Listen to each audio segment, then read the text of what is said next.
John Barry, thanks very much. A very enthusiastic house has welcomed Detroit back home after the loss in Colorado in the last game that put them down 3-1 and literally to a must-win situation.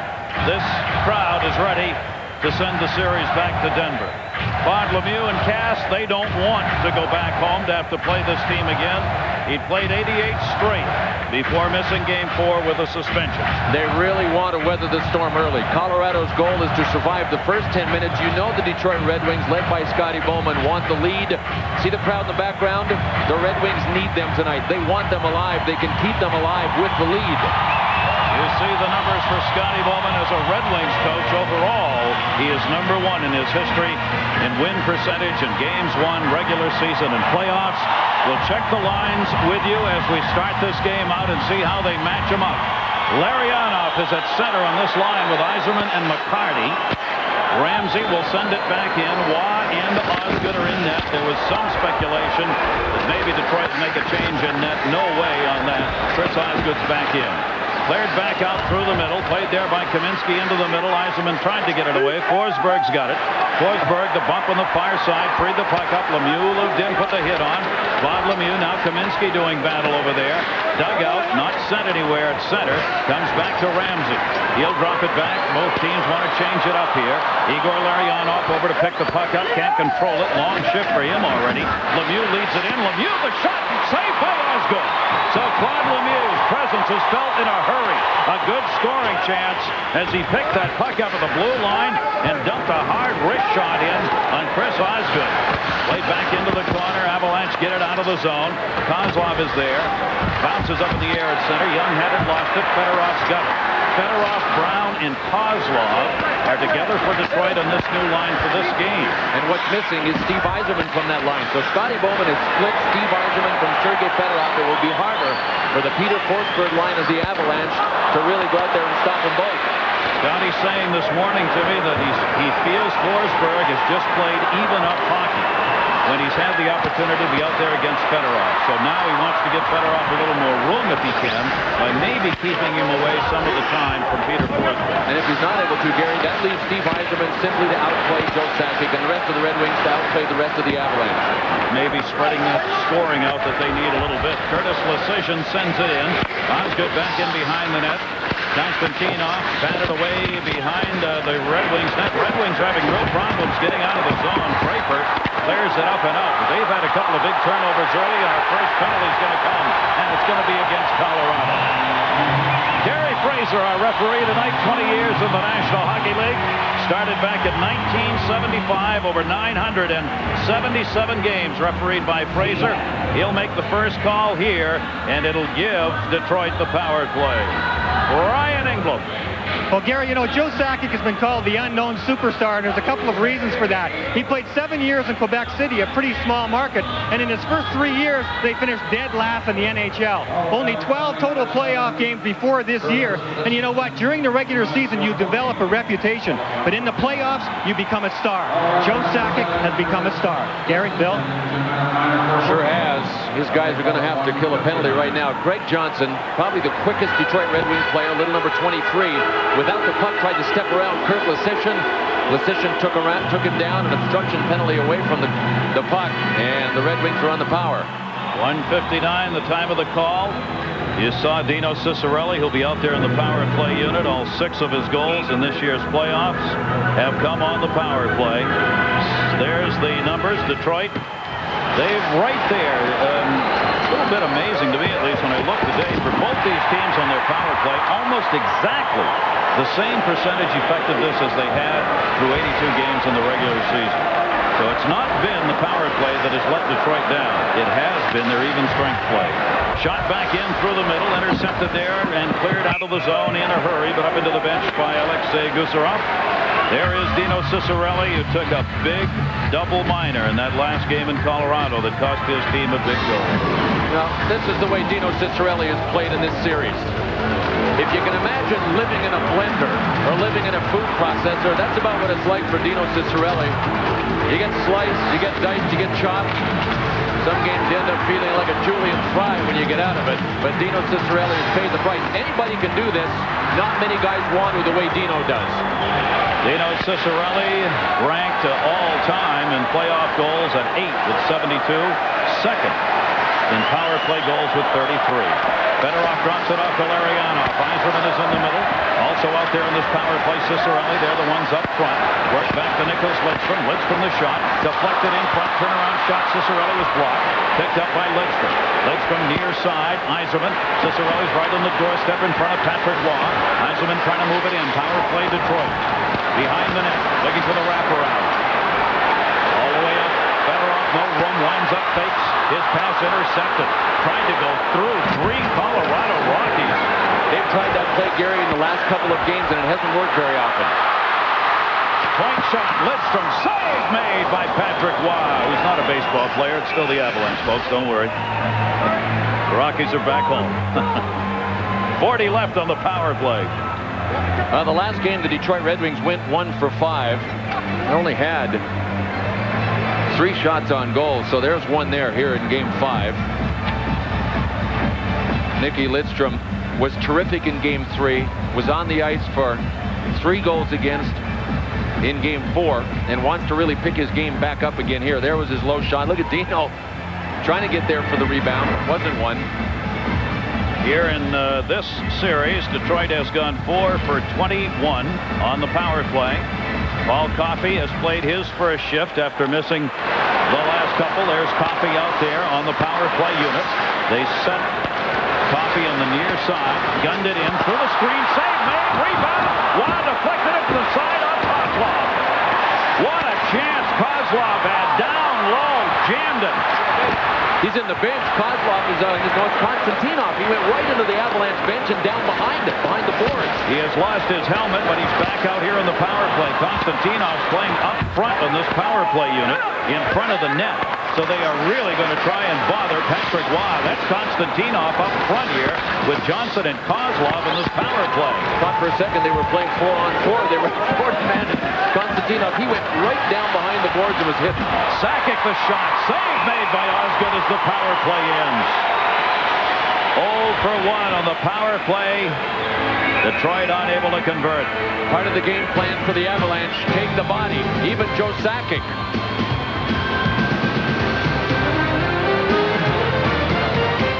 2 tickets for the Stanley Cup Finals, sent to ice, ordered by telephone on Cindy Reese's MasterCard, delivered to 73 William Street. Does Cindy live at 73 William Street? MasterCard pioneered the Address Information Management Service. It helps secure transactions by making sure an address is legitimate. It can tell if someone lives there. Nice place. Although it can't say why. Great neighborhood. MasterCard. It's smart money.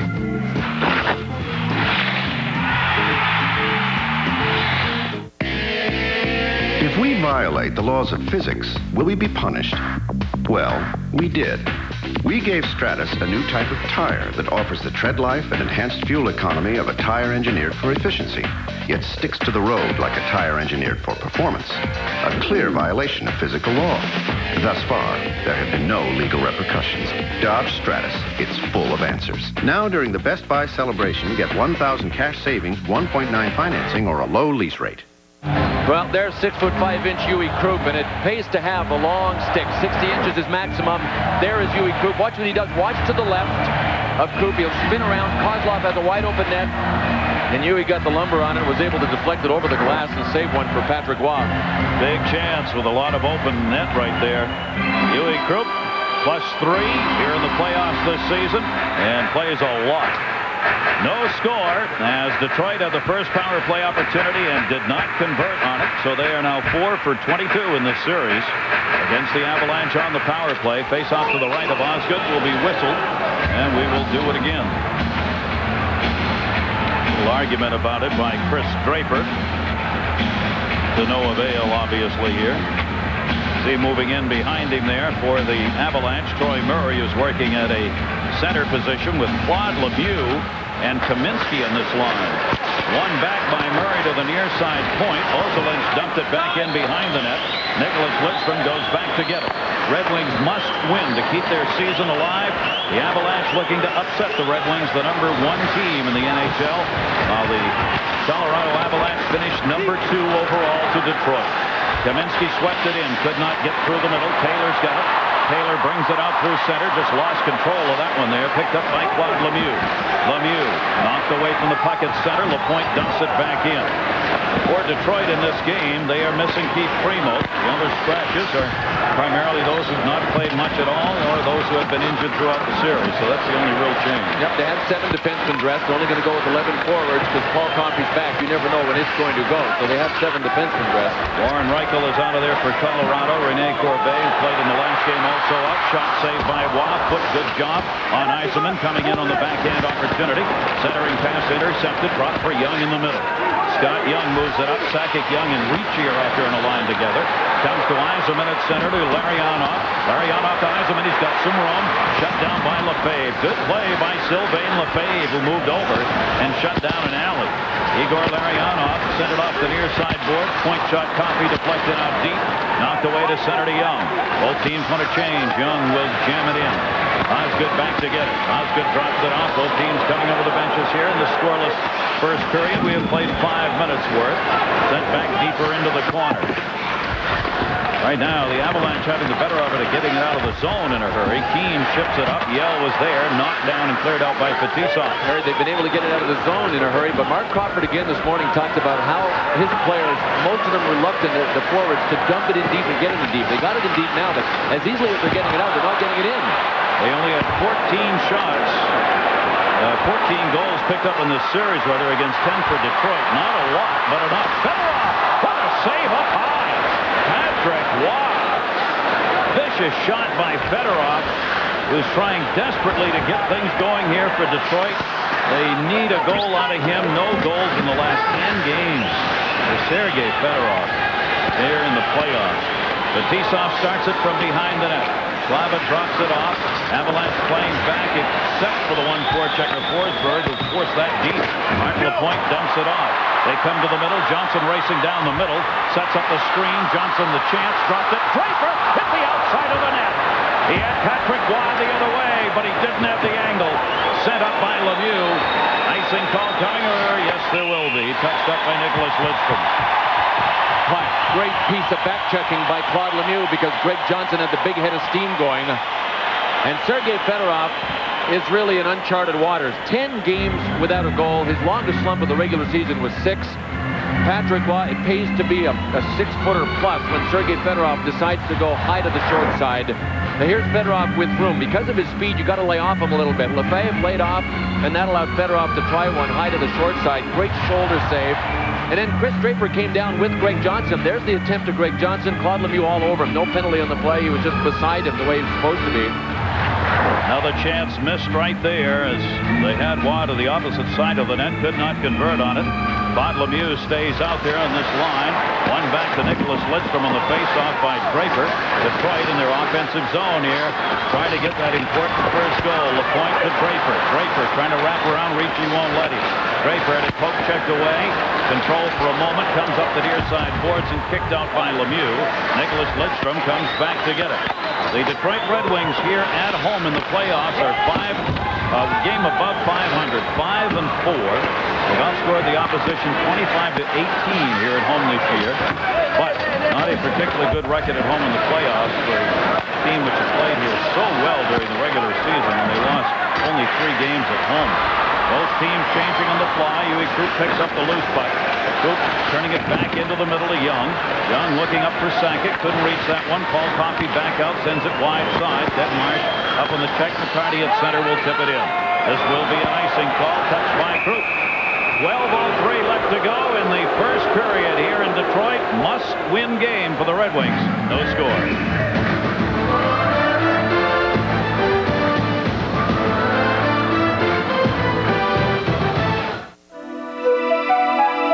Recently, Car and Driver magazine rated Dodge Intrepid over the new Ford Taurus. They described Intrepid as poised, agile, and athletic. They said it was born to run. They went on about its vast interior, calling Intrepid outstanding, and concluded it's a lot of car for the money. Car and Driver just can't say enough about Intrepid, but we like it when they try. Intrepid, this changes everything.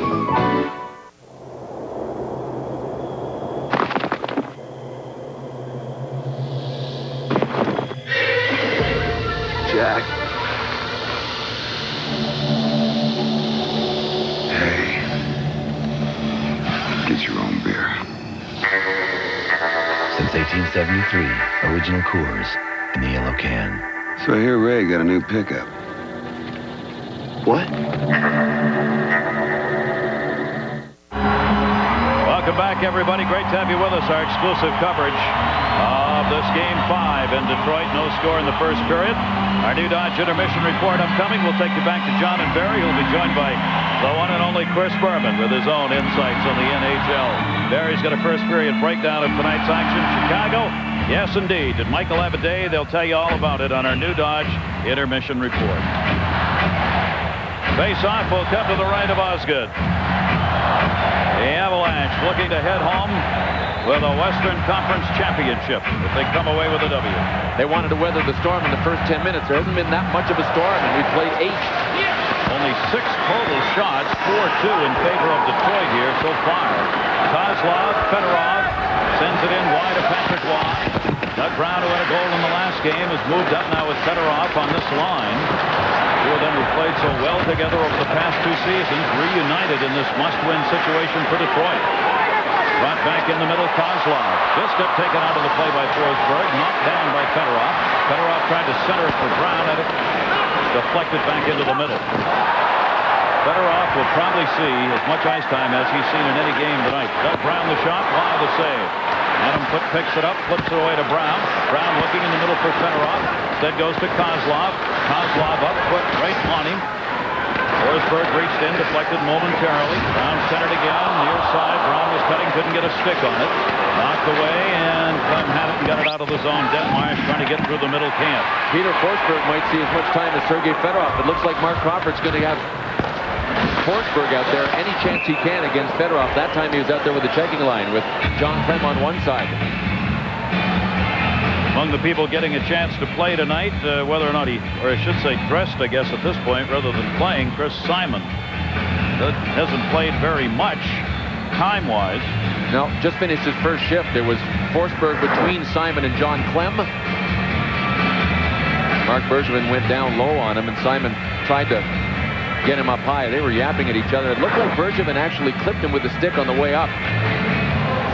You see Simon, regular season, 64 games, 250 penalty minutes. He played 11 games in the playoffs with only 9 PIMs to his credit. Off the face-off, Ricci. Won by the Avalanche to the near side. Sakic back out there. Lefebvre couldn't clear the zone. Sylvain Lefebvre back behind the net. Had Larionov on him. Wrapped around hard to the near side point. Held in by Fetisov. McCarty shot. Yzerman in front, but the puck went the other way. Davey Yzerman was alone down there for a moment, but the puck went behind him instead of drifting in front. Konstantinov's pass. Huey Krug gloved it down. Played it in the middle to Young. Young back 3-on-3. His shot. Osgood the save. Batted out of the air on the far side, but not very far. Ended up not going on net. Konstantinov cleared it around up to the point. Did not come out of the zone. Now it does, and that will get the immediate whistle. 10:17 to go in the first. Chris Osgood making the start, now second in goals against average among the playoff goaltenders at .199. You know, he has been very, very good in this series. But when you look at the other end at some of the saves Patrick Waugh has made, you say to yourself, gosh, has it been enough? I mean, the fact remains, Chris Osgood has played well enough to win. He hasn't gotten the offensive support, and Patrick Waugh, I think, has just overshadowed him. Scotty Bowman knows about the lead. His team is 1-6 in the playoffs when they don't score first. That is why Detroit really wants the lead here. They tried to downplay that this morning, Scotty Bowman and his coaching staff, to say, look, we tell them you got to win the period. It's a long game. Don't worry about the first goal. But it still stands there. The team that scores first. Especially when you're on the edge, Gary. You've got one foot in the grave. You've got a team that's trying to push you all the way in. Even if you have 3 or 4 players that halfway through the game sag a little bit because they're trailing, I mean, that alone is enough, perhaps, to lose it in the third period completely. So you just want to make sure that everybody's spirits are really on top for the entire game, and you do that with the lead. Ramsey drops it off. Draper's out there at center. Johnson, the intended. That taken down. Forsberg couldn't control. Flipped away and a whistle. A delayed offside call on the near side. Forsberg has played a very physical series against the Detroit Red Wings. Not a particularly strong offensive series. No, he has been an offensive disappointment, but he has had to play against Sergei Fedorov's line, and when Sergei Fedorov comes up short offensively, you at least know that Forsberg has been doing the job defensively. That's why this has been a strange series. And I mentioned in the open, we haven't talked about Joe Sakic a lot, because this series has been a story of slumps more than it has been hot streaks. Yep. Fedorov won the face-off. Credit some of that to the defense that's been played by these two teams. Run up against the boards and deflects over. That's going to be called. Face-off will come back outside the line. One of the interesting things for Detroit here in this series is that all of the numbers are negative. Their goals against has dropped from the first series from 3.96 to 2.5. Their goals against has gone up from 1.67 to 3.27. It's taking him twice as many shots to score as it did in the first series. All these numbers are negatives for them in this series against the Avalanche. You know what it's like, Gary? It's like all the teams now are starting to play the way Detroit did during the regular season. Playing chess, patient, good defensively, winning games on the strength of D, and that's how Detroit did it during the regular season. Now all of a sudden they find everybody else is doing it too, and it's darn hard. Yep. Dropped away to Uli Krug from Waugh near side. Murray tried to push it out. Still has it there. Coffey stepped up, jammed at it, but it comes out of the zone anyway to Bergevin. Bergevin flipped it up through the middle, tipped by Yzerman deeper into the zone. Larionov giving chase. Lefebvre feeding there, tipped back for Coffey. Coffey drops it down low, looking for Larionov. Larionov for Coffey, but he had moved to the middle. That's one of the things that happens when you change combinations. Players who are used to having somebody like a defenseman stick to the boards, the Coffey goes to the middle, and suddenly the whole play is gone. Yeah, you have to take that into consideration. Paul Coffey's a gambler. Yep. You can't assume that he's going to be in the conservative position. Young intercepts Osgood. Has to make a save. Rebound. Sakic almost. Batted away out in front. Osgood couldn't control that rebound, and Joe Sakic had the chance. Fedorov comes the other way. Both teams changing at the 2-on-3. Fedorov looking now for help when the guys coming off the bench. Finds it. Brown. Fetisov. His shot blocked out deep by Young. Fetisov. Konstantinov were both there. Fedorov centered. Brown shot. Deflected up in the air. Score!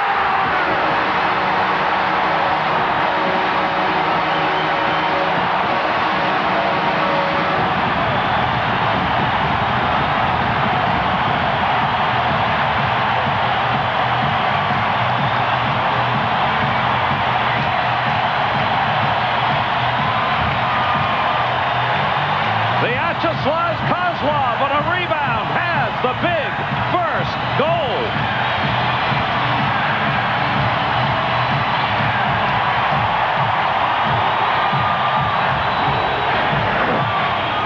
Great forecheck by the Red Wings. They got it in deep around the boards. They just stayed on it. The Avalanche players had moved up on the play, and nobody could get back in time to stop Doug Brown's shot. And Slava Kozlov came out of the corner, and nobody took him. There is Kozlov out of midair. Absolutely. What a great backhander out of the air. Slava Kozlov in December scored 4 goals on Patrick Waugh in Montreal. That led to Patrick Waugh's trade. Kozlov had not scored in 7 games until that goal right there against Patrick Waugh. He is celebrating internally right now. That's a big first goal. Kozlov gets it, and Detroit takes the 1-0 lead, doing it the way Scotty wanted him to do it.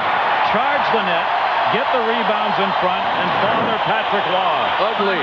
Yeah. Ugly is beautiful right now for the Detroit Red Wings. And that is how they have to play against a team that is playing solid defensively. But the Avalanche were guilty of moving up on the play too quickly before the puck was out of the zone, and Slava Kozlov got to the corner first to make the play happen. So the new line of Kozlov, Brown, and Fedorov works their magic at 11:35. Kozlov, the goal, is 5th of the playoff year, first of this series. Brown and Fedorov the assist, and perhaps even more importantly, it is an even strength goal for this team, which is still 1-1 when it comes to even strength goals for and against. Dumped back into the corner, swung around by Osgood, far side. McCarty hit by Lemieux. Larionov batted it out of the air. Kaminsky had it, lost it. Detroit trying to push it out. Can't 2-on-1 down low. In the backhand shot. Save on Forsberg. Chris Osgood.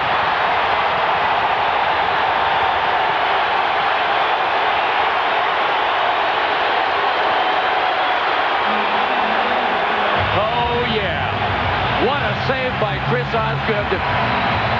Forsberg probably thinking he'll never score again. Cold turkey.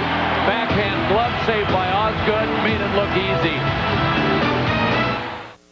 Sport. Now it's your time. It's your time. When you get on your grand banner. Ride. Now, get low 2.9 APR GMAC Smart Lease financing on any new Grand Am. See your Denver Pontiac Excitement team. I think there's a very strong tradition at 9 News of doing the best possible job that we can. We try to do it right. We try to balance it. We try to be fair. How can I tell this story in the little box of time that I'm allowed as fair as I possibly can? It's very important to me because I feel like as part of 9 News that it's my duty to continue that tradition and uphold that tradition. It would really be one word, and I would hope that that word would be credibility. Race for the cup, and netminders play such an important role in getting there. Man, Peter Forsberg with a nice move, and Osgood just flat out beat him on it. And it's not like Peter Forsberg isn't used to clutch situations. He scored in a shootout to win the gold medal for Team Sweden in the '94 Olympics against Canada. Corey Hirsch was in goal, so he's a big-time player when it's on the line, but he is in a slump right now, confidence-wise. A 1-0 Red Wings lead, 7:50 to go, first period. The must-win game for Detroit. Claude Lemieux, great pass on that last scoring opportunity. Dumped it back on the wide side. Martin Lapointe comes over to get it. Takes the hit. Forsberg to Kaminsky. Lemieux in the middle with him. Lemieux moved over to help. Lapointe had it jammed up. Good play by Lapointe to free that up. Comes 2-on-2 the other way.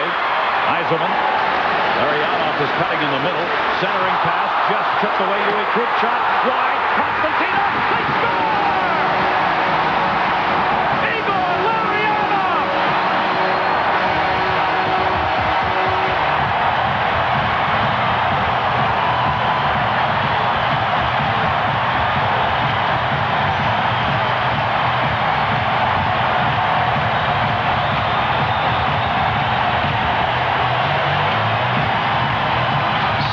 Bowman's line changes are glittering in the Detroit night. Are they ever? Here's the key play. Watch what Yzerman does. Fake the slap shot, frees Gusarov. That allows Yzerman to get around the net and make the play. Konstantinov wide. Toughest shot for a goaltender to handle. The wide shot. It came back off the boards and then off the net right to Larionov. But Steve Yzerman was able to let everybody get up on the play by getting around the net, and he froze Gusarov on the first fake. Once this went off the boards and back off the side of the net, Patrick Roy was stuck, flat out stuck. A 2-0 lead for the Detroit Red Wings. 2 goals on the last 2 shots. Sticks get up. Simon has come out on the ice. He got into it over there on the far side boards. Terry Fraser's whistle. We'll see how many, if any, he's going to take here. How about this positive for Detroit? Coming into this game against Colorado, the Detroit forwards had scored 5 goals in 4 games. In this game, their first 2 goals are scored by 2 of their forwards. Yep. Mike Ilitch, the Red Wings owner, still pensive. There's a long way to go. Absolutely. But I'm sure in a better mood now than he was about 20 minutes ago. Larionov from Konstantinov and Yzerman. That came at 12:39. 2 big pluses. Their forwards are scoring, and they're doing it at even strength. Detroit's got the 2-0 lead. Penalty coming up, delayed call on the Avalanche. Touch, Kozlov sends it back. Konstantinov, save wide. There's the bat, there's the whistle. Power play coming for Detroit. Gary Fraser, a slashing call here. And right now, the Avalanche having it go against them. Deadmarsh heading out. Gary Fraser, as we said, a veteran of 20 years in the National Hockey League, started as a linesman in '75, now a veteran referee. Watch Slava Kozlov, 13, get buried here by Chris Simon. It won't matter. Number 13, Kozlov, played feisty hockey all season long. And Steve Yzerman, through the playoffs, said, you know what, the exception was the first few weeks of the playoffs when Kozlov did not play the way he did during the regular season. Then in Game 3 in Colorado when it was really on the line, see that mark on his lip? He took 2 stitches on the outside and 8 on the inside of his lip where his teeth pushed through it. After the punch from Claude Lemieux jammed his head into the glass, and Lemieux was suspended. The Red Wings on the power play, 0 for 1 tonight. Point shot partially fanned on Fedorov. In low, Larionov put the hit on. Back up, Ciccarelli able to get it back to the point. Fedorov working with Lidstrom along the points here in this unit. Fedorov's been playing a point on the power play in the playoffs and did some during the regular season. Nicholas Lidstrom. Stevie Yzerman without the helmet there. Back out for Lidstrom. Fedorov shot blocked out deep, did not end up in on net, and it'll be cleared the length of the ice. Cleared out of there by Stefan Yell. Penalty Deadmeyer slashing 13-16. The only penalties, 2 of them in this game, have gone against the Avalanche. Sakic dropped it off. Down low, Forsberg shot deflected by Osgood, who cut the angle off. Back on the far side, Forsberg short-handed here. The Avalanche. They hold it in down low for Sakic. Dropped it, shot, save! Osgood again! And Osgood's coming up with a big first period in net. Power play, Ciccarelli to Coffey. Coffey dumps it, trying to get it all the way around the board. Dewey Coop had moved over, got squeezed out of the play nicely by Greg Johnson. Back up for Coffey. Inside Johnson. Coffey. Coffey through the screen. Wow, the save. Ciccarelli centered it. Tried to hit Yzerman, diving for it. Forsberg knocked it away. Held in Fetisov. Fetisov back to Johnson. Johnson centered. Coffey was cutting in. Coffey had it. Takes the shot. Deflected and sent out by Coop. Played by Osgood. Both teams trying to change here. Power play's got 26 left on it for Detroit. They've got the 2-0 lead. They are out shooting Colorado in this game. 9-7 here in the first period. Johnson. Back Ciccarelli. Dino Ciccarelli turning. Goes to the point. Slava Fetisov. Fakes and drops it off. Ciccarelli set up and banging in front of the net again. They're looking for him. In front, tried to get the Ciccarelli. He got level. Kozlov got level. Kicked away on the near side. John Clem will bring it out. Clem drops it off. Power play over. Full strength, the Avalanche. Clem standing on it. Trying to center Deadmeyer. She just came out of the penalty box. Roll behind the net. Kozlov not out. Deadmeyer shot that one wide on the turnaround. Paul Coffey back to get it. Detroit on the power play 0 for 2 tonight. They still have the 2-0 lead. Zendish Ozolinsh flips in the backhander behind the net. Taylor. Taylor met by Kaminsky. Lost it down low. Batted it again up to the point. Brought back up Detroit in a 2-on-3. Avalanche were back deep. Taylor to himself. Shot. Wow, save. Had trouble. Draper batted it away. In front, LaPointe. Shot blocked. Draper got it again. Draper moving. Draper, Taylor, LaPointe putting the buzz on down low here offensively. Cleared up and just they get it out of the zone to take the heat off. Back in a 3-on-3. Save made by Osgood from outside. Curtis Lecision as the Avalanche wanted to change it up. They're still doing so here. So Forsberg will send that one in. Dumped it around the boards. Nicholas Lidstrom went back to get it. Lidstrom up for Ramsey, the veteran. Ramsey will move it up. Mike Ramsey sends that one out. 3:30 to go here. First period. Detroit's got the 2-0 lead. If they win, they send it back to Denver for a game 6. Coffey flips it up in the air. Comes back to center again to Young. Young coming. Young moving in. Ricci in front of him. Shot on Osgood. Sticks that one away to the near side. Ricci trying to hold it in with Young. Came back for Ricci along the boards. Got his skate on it down there. Was knocked away by Coffey. Osgood holds it up behind the net. Version it around for Brown. Brown tipped it out. Avalanche will get back onside here. Picked up by Krupp. Krupp flips it in wide side. Detroit changes. Osgood came over to play that again. Near side. Greg Johnson. Boy, he's getting some ice time in this first period. He sends it the length of the ice. Did the touch down low and waved off any icing on it, though. Scotty Bowman looks for the guys with the legs early. First couple of shifts, and Greg Johnson is flying, so that's why he's going to get the play. Greg Johnson, one of only 2 Detroit players whose contract is up this year. He and Slava Fetisov are in that category. Beautiful downtown Detroit on the river. You don't know what you're up against out there, rookie. Heavy lumber. There's a gap. and another. See ya. They're gonna pull up at the arc. Count it. 3 seconds on the clock. Jump. Stay out of the paint, Cookie. Stay out of the paint. Oh, the humanity. PlayStation, now $1.99.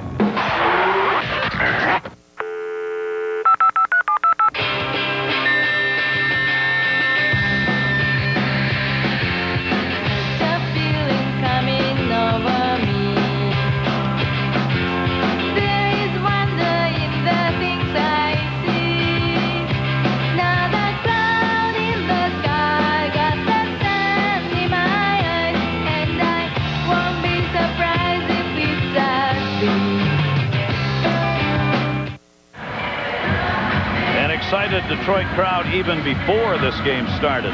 More excited now. And not only the score, Gary, but the fact that Chris Osgood is, in the first period, turning in a performance of his career. That was the save he made on Joe Sakic. Remember, he made one point blank on a short breakaway from Peter Forsberg. So the two top scorers in the Avalanche team, two of the best in the league, he has stoned here in the first period. Red Wings in their 70-year history, the 15th time they've been behind 3-1 in the best of 7 playoff series. They have come back twice in those 15 occasions to win it. They did it at 92 against Minnesota and 87 against Toronto. They have that Colorado mountain to climb here in 96 if they are going to get to the Stanley Cup Finals. AVALANCHE brings it in. AVALANCHE with Dead Marsh in the middle, could never get the pass off. The Piece-Off took it away. Sent it around the boards. McCarty over to get it. McCarty's out there with Yzerman and Larionov up front now. Tipped away by Yzerman into the middle. Igor Larionov leaves it. McCarty comes in. McCarty. His defenseman changing behind the play, so he didn't send it around hard. Flipped up near side boards and out of the zone. Ramsey will chase this one down. Mike Ramsey wants this thing to continue. He's going to retire when this season is over. He's not ready for it to be over yet. Flip back into the zone. Brown cutting to the net on the near side. Puck went wide on the shot, though. Brown centered. Fedorov. Save made by Waugh. Kozlov on the far side. In the middle for Nicholas Lidstrom. Down low to Doug Brown. Couldn't reach that one. Played by Uzerov. One way, and then turns back the other. Up the boards. And out. Adam Foote. It rolls in on Osgood, who had to glove that one down. 11-9 the shots in favor of Detroit, but the Red Wings have a 2-0 lead with 1:11 left to go in this first period. Their forwards have come on here. Kozlov and Larionov getting the goals. Brown and Fedorov assisting on the first. Konstantinov and Yzerman assisting on the second. And some huge saves by Chris Osgood. Minute left in the period. Lemieux had it tipped away at center. Sakic comes back to get it. Drops it off, Claude Lemieux. Lemieux sends it up. Keane giving chase. Johnson out in front of him. Greg Johnson guns that one out to center. Troop comes back to get it. Leaves it on the far side. Lefebvre. Lefebvre's pass knocked down by Paul Coffey. Coffey, the veteran, his 171st playoff game here tonight. Flip back into Troop. 26 left to go in the period. Huey Troop up the middle. Young. And it's batted away. Gets it back. Lost it. Draper. Draper trying to move it in, cut off by Lefebvre. Lefebvre sent it up ice and into the zone. An icing call, no, never going to cross the line. Johnson back to get it. You see the time remaining in the period. Flip back through center, got a chance for one more shot, won't get it. AVALANCHE cleared it up. 3 seconds left to go. They'll rag it back in their own end, and the Detroit Red Wings have won the first period.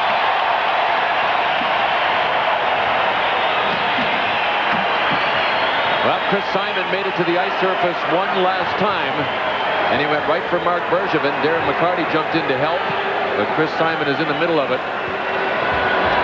Shots in this first period, 11-9 in favor of Detroit. There is Simon. Kozlov and Larionov, the even strength goals that came 1 minute and 4 seconds apart. And the Detroit Red Wings, at the end of one, at home, have a 2-0 lead over Colorado. Thank you to John and Barry. All right, guys, thanks a lot. John, Barry, and Chris. We're joined by Chris Berman. We're going to get his. We're going to get his hockey. Does that make Larry? I guess that makes me Mo. Lariano. You're Lariano. In any event, what'd you see in the first period? Here's a team playing like, hey, we got another day to win. I think Mark Crawford's going to be very angry with his team. Their hunger didn't match Detroit's. We talked about before the show. They know they have another day, and if they don't pick it up in the second period, they're going to have to use that another day. But I'm so happy to have another expert here, Boomer, rather than John Saunders. Billy, I don't know what game you were really watching, but I think that even though the Detroit is buzzing a little bit in the second half of the period, the saves that Osgood made, 1-0, that was Forsberg, I think, and 2-0 on Sakic on shots straight on. So it's Osgood getting the headlines rather than Waugh this time, and I think goaltending is the reason why Detroit's up 2-0. By the way, how can the Whalers lose with fans like that? And we saved them the last time we were here. It's a good thing we weren't here last year, or else this team might still be in Quebec. But it's good to see you on holiday.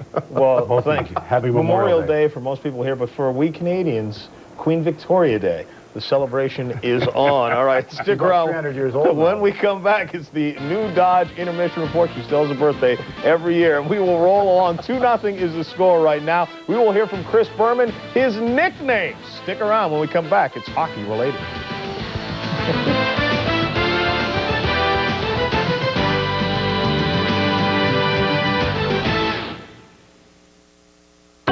To help you get around in the new Caravan, we devised a seating chart.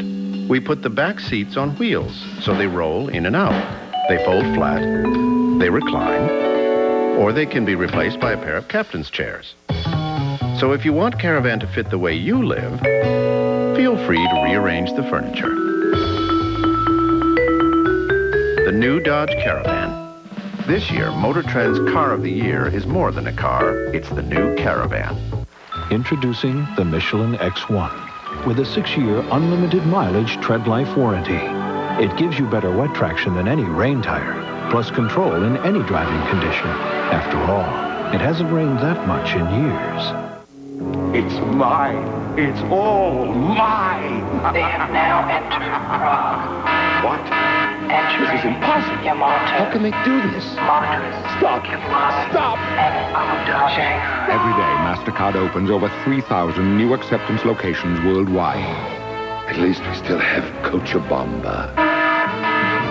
MasterCard, it's smart money.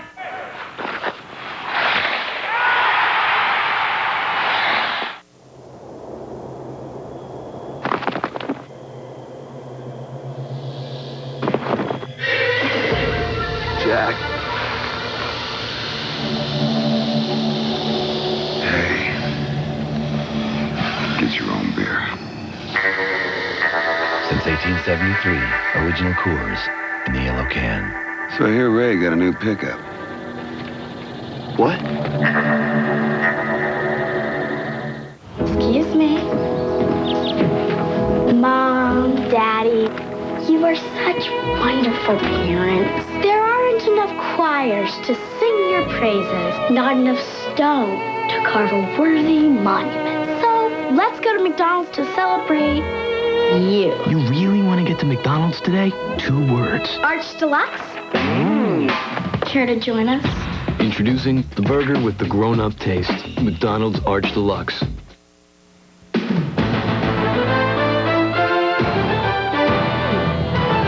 Tonight's intermission report is presented by the new Dodge. We're thinking ahead. Welcome back to the new Dodge Intermission Report. John Saunders, Barry Melrose, and Chris Berman, who is a Hartford Whalers fan, but you're wearing the colors of the San Jose Sharks today. Well, it's whatever goes. You know, it's holiday, and I wanted to... A lot of people... It's like Payne Stewart. Last time we were on, we wanted to tell people we're such big hockey fans, and back was really a hockey expression, but I didn't have time to use it. Well, a lot of fans don't remember that I did coin Rocket Richard and the Golden Jet. But in case you've forgotten, we've got some nicknames for the 4 teams left in the conference finals we had a little fun with. Let's start with the West, the 2 teams you're watching tonight. And as we start with Colorado, obviously this is Patrick Waugh me worry. Until tonight, he had nothing to worry. Joe Potato Sakic, he's been putting the goals in the sack all the time for Colorado. Adam Grateful Deadmarsh has been trucking for the Lance thus far. How about Stefan Rebel Yell? He's been a Billy Idol out in Colorado.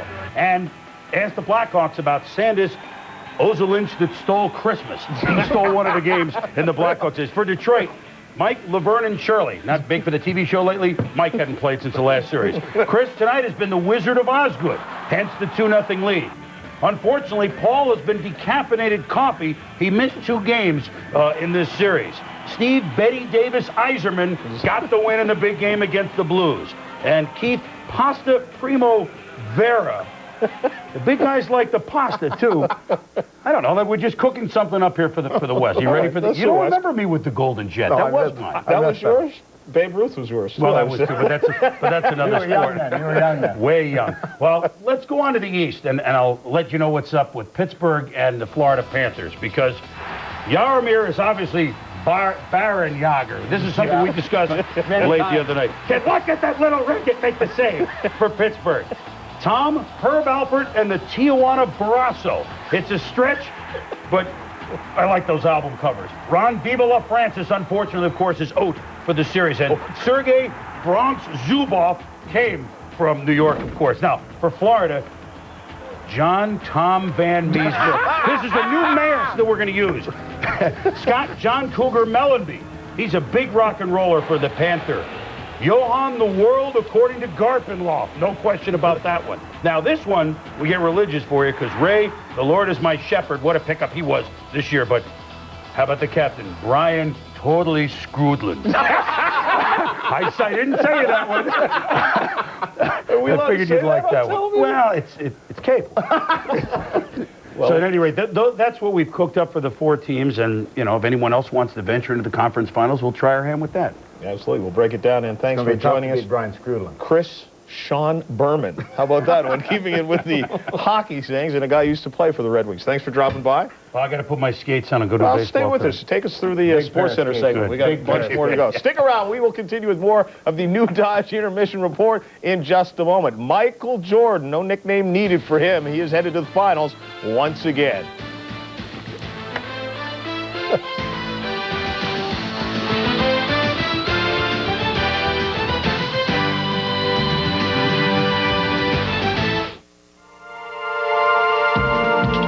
Put Dodge Intrepid's windshield in the usual place. We moved it forward and down to enhance visibility and aerodynamics. The wheels were moved toward the corners to make it more stable. And now many features that were options are standard.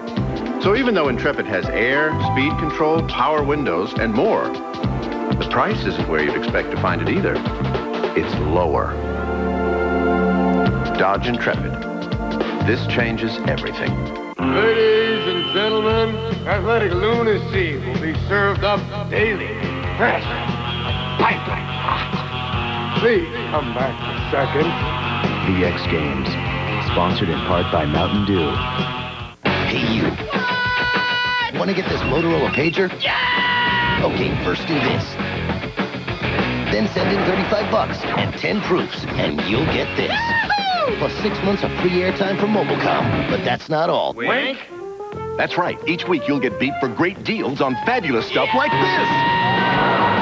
Donnie, tell them what else they can win. A new car! Nice Hummer. Do. Get the pager. Join the network. You say your painted wood's looking kind of dirty? Clean it with Armor All Painted Wood Wash. Just spray it on, then rinse away the dirt and mold and mildew stains to make your paint look great again. Armor All Painted Wood Wash. How much closer are our precision heads? Our innovative lift-in cut system? How much better is the latest Norelco? In a word, we've never brought you closer. The Norelco Razor, our closest shave ever. You don't know what you're up against out there, rookie.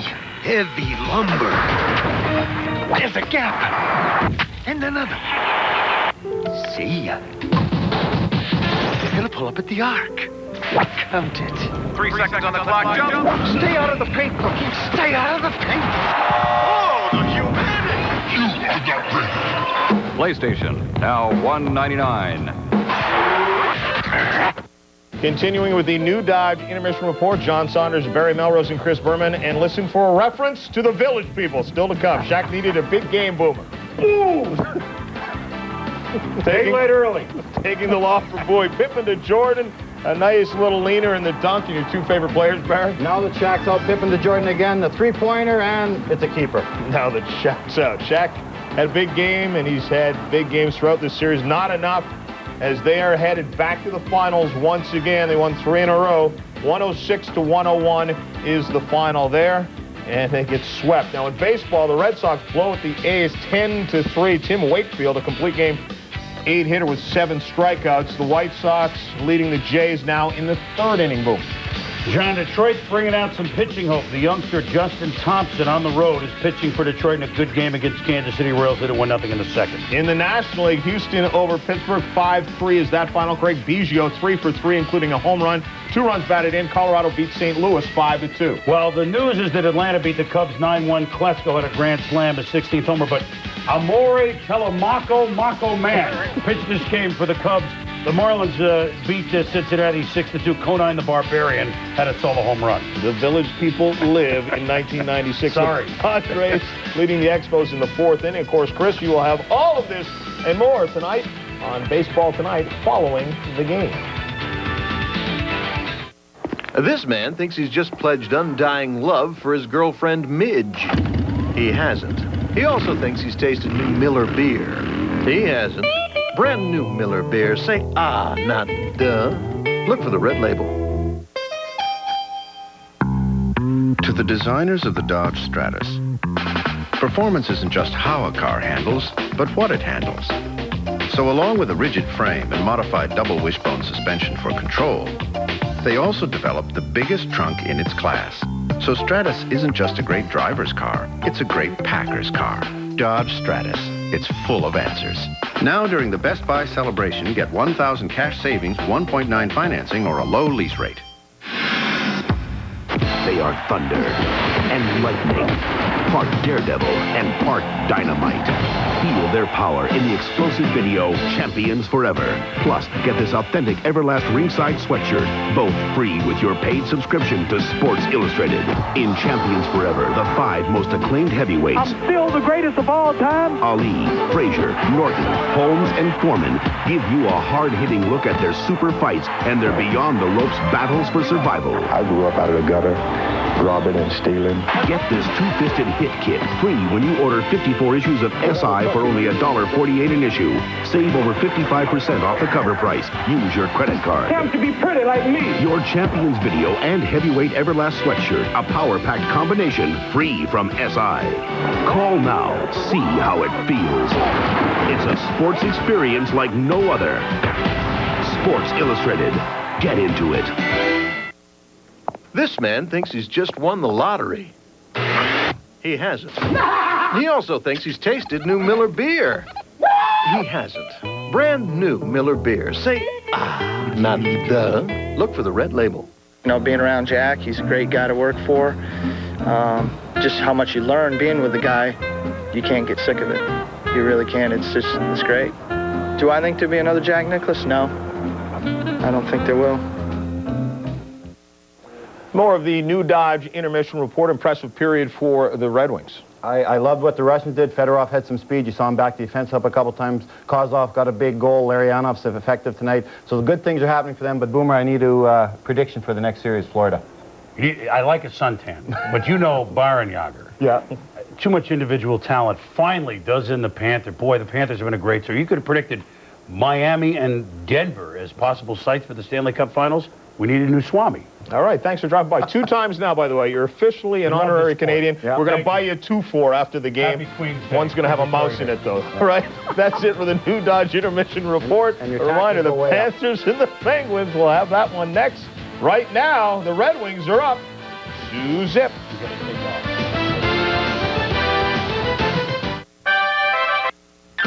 JD by Ryder Car Sale. Regardless of your credit history, you can own a great car. Now, JD Byrider is offering special low down payments and lightning fast financing. Call now. We make getting a car loan simple. And now get low down payments and lightning fast financing.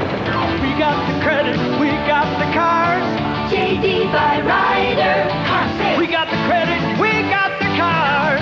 JD Byrider. Sure, you can change your own oil, if you're so inclined.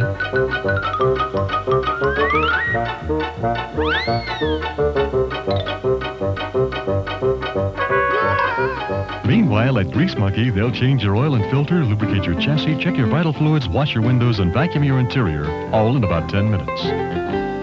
Grease Monkey. We keep big drips off of driveways. West Bromley Lane and Highway 85 in Brighton. Inaugural race in Michigan, the same day as the Indy 500, and the racing world's watching. We'll take you both places and show you the story behind the races. Outside the lines, 500 miles apart. Wednesday at 7:30 on ESPN.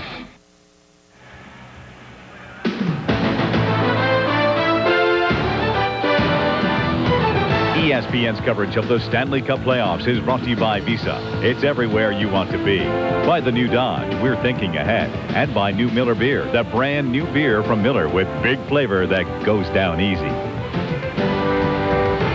Gary Thorne, Bill Clement, Brian Ingram, and a cast of thousands back here in Detroit. Welcome back to the show, everybody. Chris Osgood, a fantastic first period, helping Detroit to a 2-0 lead. Brian Ingram. Well, guys, I'm right in amongst all the crowd here, and I'll tell you, the crowd didn't wait for Detroit to score that first goal to really get going. This place has been electric since the puck was dropped, and it showed in the Detroit Red Wings down there, too. They have more jump in their step, I think, than they have perhaps in this entire season. They're not that patient team that they've talked about, and that Colorado has called them sometimes. That patient club waits for you to make mistakes. The heck with that. They've gone right at them. If they continue to do that, it's going to be big trouble for Colorado. Colorado wants to hold them up a little more in the neutral zone, among other things. Gary, Bill? All right, Brian, there you see the Red Wings' home record. They've already lost more in the playoffs this year than they did in the entire regular season at home. But it won't matter much if they win 2 more here. No, and you know what? Detroit's skating ability was really visible in the first period because when there was no room, they dumped and they chased, and nobody was holding up the forechecker, so we really got a chance to see Detroit buzzing. And the second period's underway. 11-9 the shots in favor of the Detroit Red Wings. They pick up the 2 goals within a matter of a minute and 4 seconds of that first period. Kozlov from Brown and Fedorov, Larionov from Konstantinov, and Yzerman, both even strength goals. Icing call here will bring the face-off back the other way. Want to remind you, ESPN Wednesday Night Baseball. Los Angeles Dodgers, Philadelphia Phillies will go at it. LA's won 9 of their last 12. Todd Zeile at 9th inning grand slam in Phillies' 10-1 rout of San Francisco yesterday. Then you'll see the Yankees and the Angels as the Yankees continue their West Coast trip. Paul O'Neill for the Yankees, another great season. 368 average, second in the American League in average, with some power numbers too. Former Detroit Red Wing Bob Probert, now a member of the Chicago Blackhawks team, is here up in one of the front rows watching this one. Back out onto the point on the wing, Kaprizov, face. Dropped it back in behind the net. McCarty there, backhand shot on Weil was blocked out deep. Konstantinov. Yale did battle. Yale got it over there and got taken down in a bad penalty. Konstantinov's going to go. Not much question about the hold as he heads directly to the sin bin. And a power play coming up here for Colorado. You know, Scotty Bowman broke up his Russian unit a couple of games ago.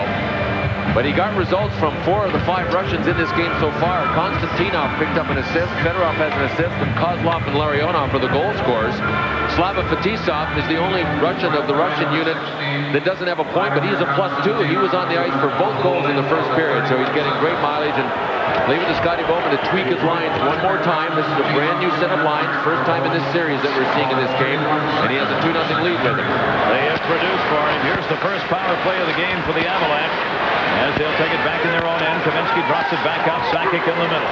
Lemieux on the charge. His shot. Save made by Osgood. Lemieux missing that last game with the suspension. The chance on Osgood.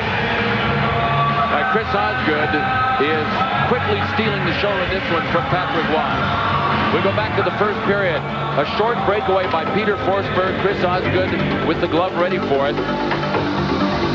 Joe Sakic a little later was left right in front of him. Saved with a blocker. Those are the chances that Colorado has scored on in the earlier games in this series and why they have won. In this game, Osgood is stoning them. Kaminsky in the corner, trying to go back up to the point, had it deflected off the dasher. Fedorov had it in the skates. Kaminsky able to dig it out. Kaminsky, Forsberg were there. Ozelinch can't hold it in. Well, to remember at this point, the way Osgood's playing, this is the kid who tied with Hextall for the best goals against during the regular season. He ended up with a 2.17 and the most wins. Osgood picking up 39 of them in the course of the regular season. Lemieux over, put the hit on, couldn't hold it in. Eiserman, the attempted short-handed up ice, couldn't get it. Forsberg the other way. Colorado's on the power play. They're trailing 2-0. It's their first power play of the game. They are 3 for 18 in this series on the power play against Detroit. Wow plays it up himself. Drop back Eiserman, short-handed. Eiserman in, whistle. They have not cleared the zone. Eiserman didn't realize that they were changing lines. Detroit was on the far side, and had a couple people who were one end of the bench trying to get off, but were still in the zone. You know the Red Wings are going to look to break one, even if they're shorthanded. The last 2 games, Scotty Bowman's penalty killers have generated breakaways in shorthanded situations. The last game it was Chris Draper. He didn't score. The game before that it was Konstantinov. He did score. Claude Lemieux behind the play. Puck came around to him, squashed Fedorov over to the side. And Claude Lemieux went down. He told Gary, both of us today, that he does in fact have a bad back. That wasn't a smoke screen. I mean, it is bothering him. He might have been able to play the other night, but that happened a couple of weeks ago. Intercepted Young, held down, backhand shot loose, rebound right in the crease, cleared up, not out, nets off, there's the whistle. What a jam up in front of the net on the initial chance by Scott Young. The puck was rolling in the crease for a good 2 seconds before the net was finally dislodged. Now, not only did Chris Osgood have to keep his eye on the puck, but then he got steamrolled. Adam Denmarsh ended up with the puck over to the side, but the net had been pushed off its pegs and it was blown down. But Scott Young had the original chance. He even got his own rebound. And then Mike Ricci came crashing in. Gee, that's different.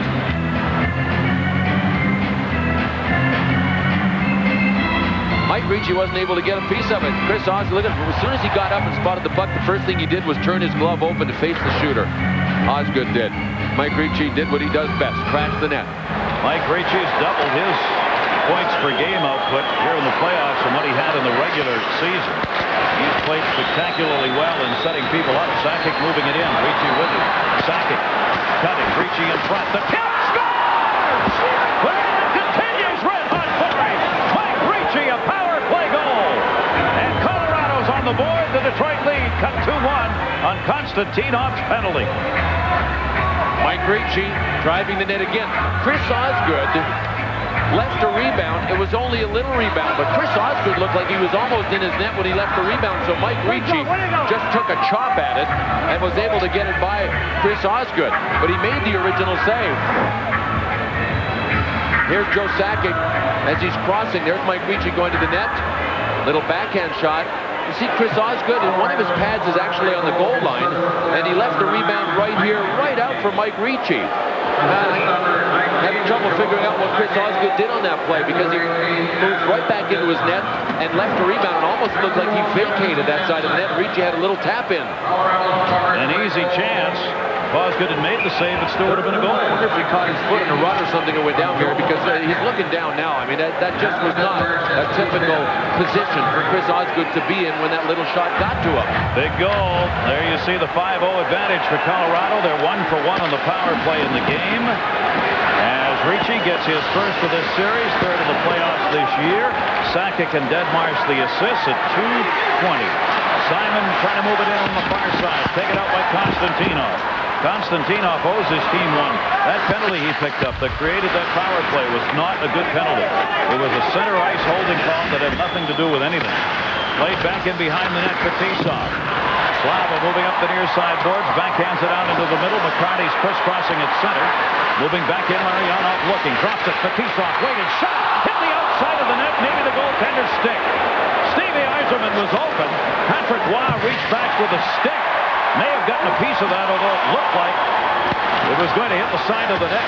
Konstantinov to McCarty. Poke checked away from him to center by Forsberg. Breaking in Lemieux. Batted away by Ramsey. Re-intercepted in center Lefebvre. Avalanche clear the zone. Forsberg. Bad play right there that Osgood's going to get away with. He went back nonchalanted that attempted clear. Never got any of it. Avalanche able to hold it in. Backhand chance. Osgood. Puck still loose in front. Batted away Lemieux. Kaminsky went down in front of the net after he had the chance. Kaminsky back there, stood up by Lidstrom, batted away by Forsberg, but he couldn't control it, and Forsberg got leveled. as the hitting picks up. Johnson back the other way for Detroit. Greg Johnson looking, tried to dump it out in front. Comes right back to him off Lemieux's skate. Cleared around far side, Martin Lapointe. Lapointe, Draper, Johnson are out there. Gusarov clears it around the boards, but not out of the zone. Coffey held it in. Sent back a little bit deeper. Still, Johnson's got it. Johnson looking. Sent it through the middle. Coffey in. Coffey shot. Patrick Roy will cover. Coffey tried to center it after he got down to that side of the net. The Detroit Red Wings, who had the 2-0 lead, have seen it cut in half here in this second period. And the goal picked up by Ricci. And the celebration for the Avalanche and Mark Crawford. There's a place in New York owned by the biggest sports stars around. You know, I like to with long hair. And you never know when they'll show up. Long. Short. It's the official All-Star Cafe. Ed Griffey Jr., 301 lifetime average. Where the owners are always willing to help out. Excuse me, it's 302. So if you go, bring the right stats and the right card. Visa, because the All-Star doesn't take American Express. 301 lifetime average. Visa, it's everywhere you want to be. This is it, where brand new Miller beer begins. Where the hops grow that give new Miller beer its flavor. Because new Miller beer is brewed a totally new way, straight from the heart of the hops, for flavor unlike any other beer. Big flavor that goes down easy. We think so much of this new beer, we're just calling it who we are. Miller.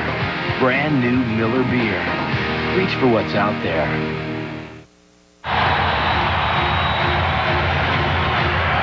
Virtually always a sellout crowd here at the Joe Louis Arena in Detroit.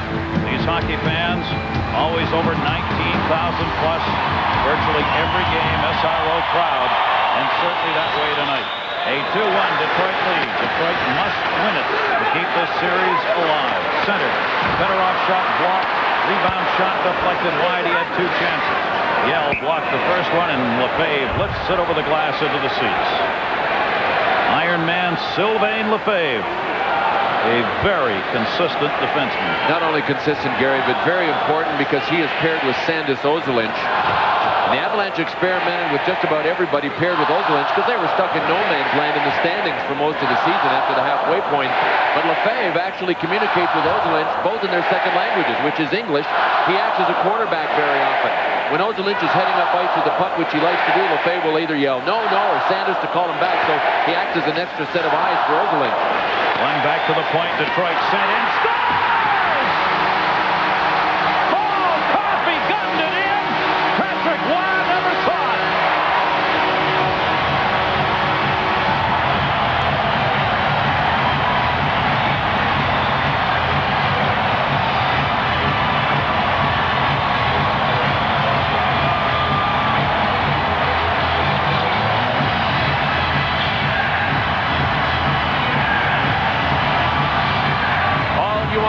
Try to get the shot through.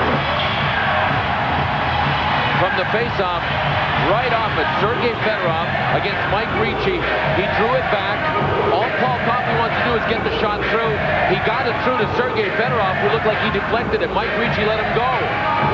Job number one of the center, if you lose the draw, stay with the center that beat you.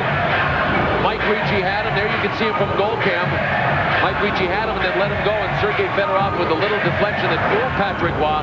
Paul Coffey, smart play after he got the puck back at the point. 3-1 Detroit. So the Red Wings, all the things that weren't going right for them are going right for them in this game. Fedorov, who had been struggling to get himself a goal, didn't have one in the last 10, will be credited with tipping that one in, and it's 3-1 Red Wings offside Colorado. So the lead right back up to 2 for Detroit as they answer the power play goal by the Avalanche.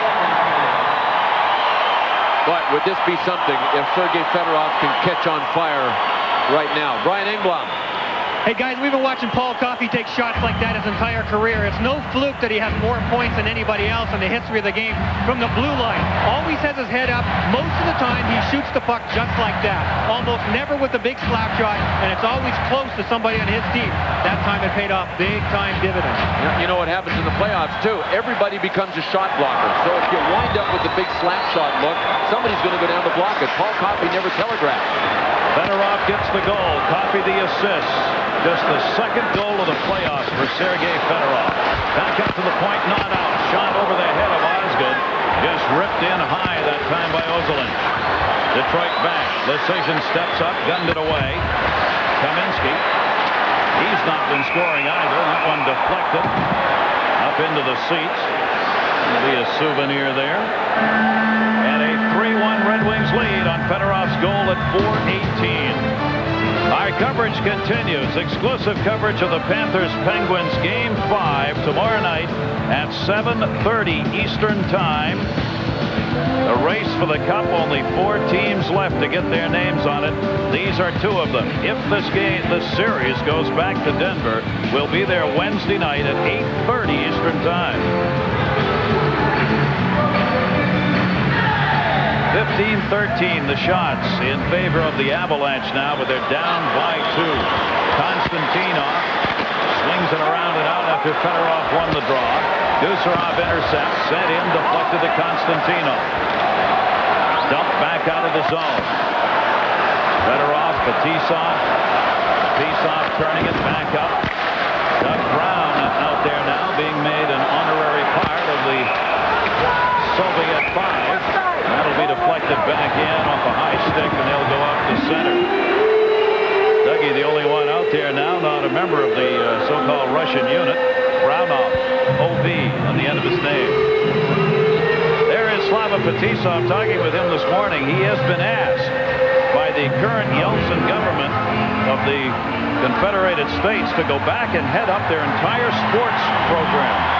But if Yeltsin does not win the election and a communist comes into power again, he'll not go back because he is not communist. Kind of an all-or-nothing situation there. And he is the last year of his contract here with Detroit. He'd like to play some more in the NHL, but doesn't know if there'll be a new deal here or anywhere else for that matter. Soviet election, the first round of it will be held on June 16. If nobody gets 50%, they have a runoff a couple of weeks later. McCarty tips it back. Lidstrom moving it up. Lidstrom in, whistle, offside Detroit.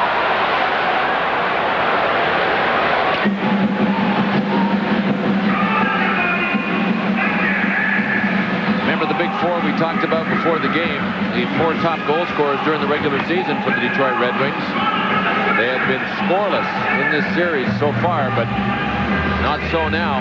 These are the goals they put up during the regular season. Fedorov led, then Steve Yzerman, Kozlov, and Primo. Well, Fedorov and Kozlov are on the board tonight. Keith Primo, if you joined us late, is out. The official on that is a groin. We were told before the game that it was more like rib cage. Doesn't really matter at this stage of the season. Nobody's going to tell the truth. Boy, have we learned that. Faceoff comes back to decision. They are state secrets. Who's injured and how badly? Osgood drops it back in behind the net. Bergevin there. Big hit put on by Yell. Johnson went flying, but he's all right. Back up Martin LaPointe. Draper was trailing. Down in the corner. Draper going back to get it. Took the hit from the safety. Draper played a very strong series right there in those positions on the ice. Martin LaPointe back there to help. LaPointe kicks it away. Bergevin up. Bergevin open. Bergevin in. The shot deflected in front. Tipped away. May have hit a Detroit player cutting in front. If Johnson had moved there. Bergevin again. That's tipped. Wow makes the save, and Draper got a deflection on that. Simon clears it out of the zone. On the far side, it'll be set up by Mike Keane. Osgood knocks it away. Coffey, near side intended, down on the ice. Going backwards that time as Doug Brown had caught a rut, and that'll be an icing call on Detroit. 13 minutes left to go, second period. Seem to be a number of players going down out there. I mean, falling when you think that there's nobody around them. Ice looked pretty good before the game. Oh, that's Mike Keane. He's got a little problem. Maybe it's the fact that they're down 3-1, but even more than that, his team doesn't seem nearly as sharp as the Detroit Red Wings. Not nearly as focused. a step behind. Reed's not quite as good. Mike Keane has been a factor in this series, though. We go back to game 1, overtime. Game 2, not the offense. It was the body, the big hits. Maybe that's when Keith Primo hurt the ribs. Could be, because that was quite the shot. Eames, that's his 1 goal in this series, his 1 point, playing at a +3 coming into tonight's game in the games against the Red Wings. A 3-1 Detroit lead. There in game 5 in Detroit. Colorado leading the series 3-1. Could wrap it up here with a W tonight. Detroit can send it back to Denver on Wednesday night if they win it. Sergei Fedorov drops it off. Fetisov in the corner. Kaminsky was on. He batted away by Klen, but he couldn't control. Klen partially knocked that one down, but still couldn't get it. Brown hits to the net. Fedorov waiting. Pass on the wide side for Kozlov. Penalty coming up. It'll be on Colorado. Kozlov got taken down on the far side.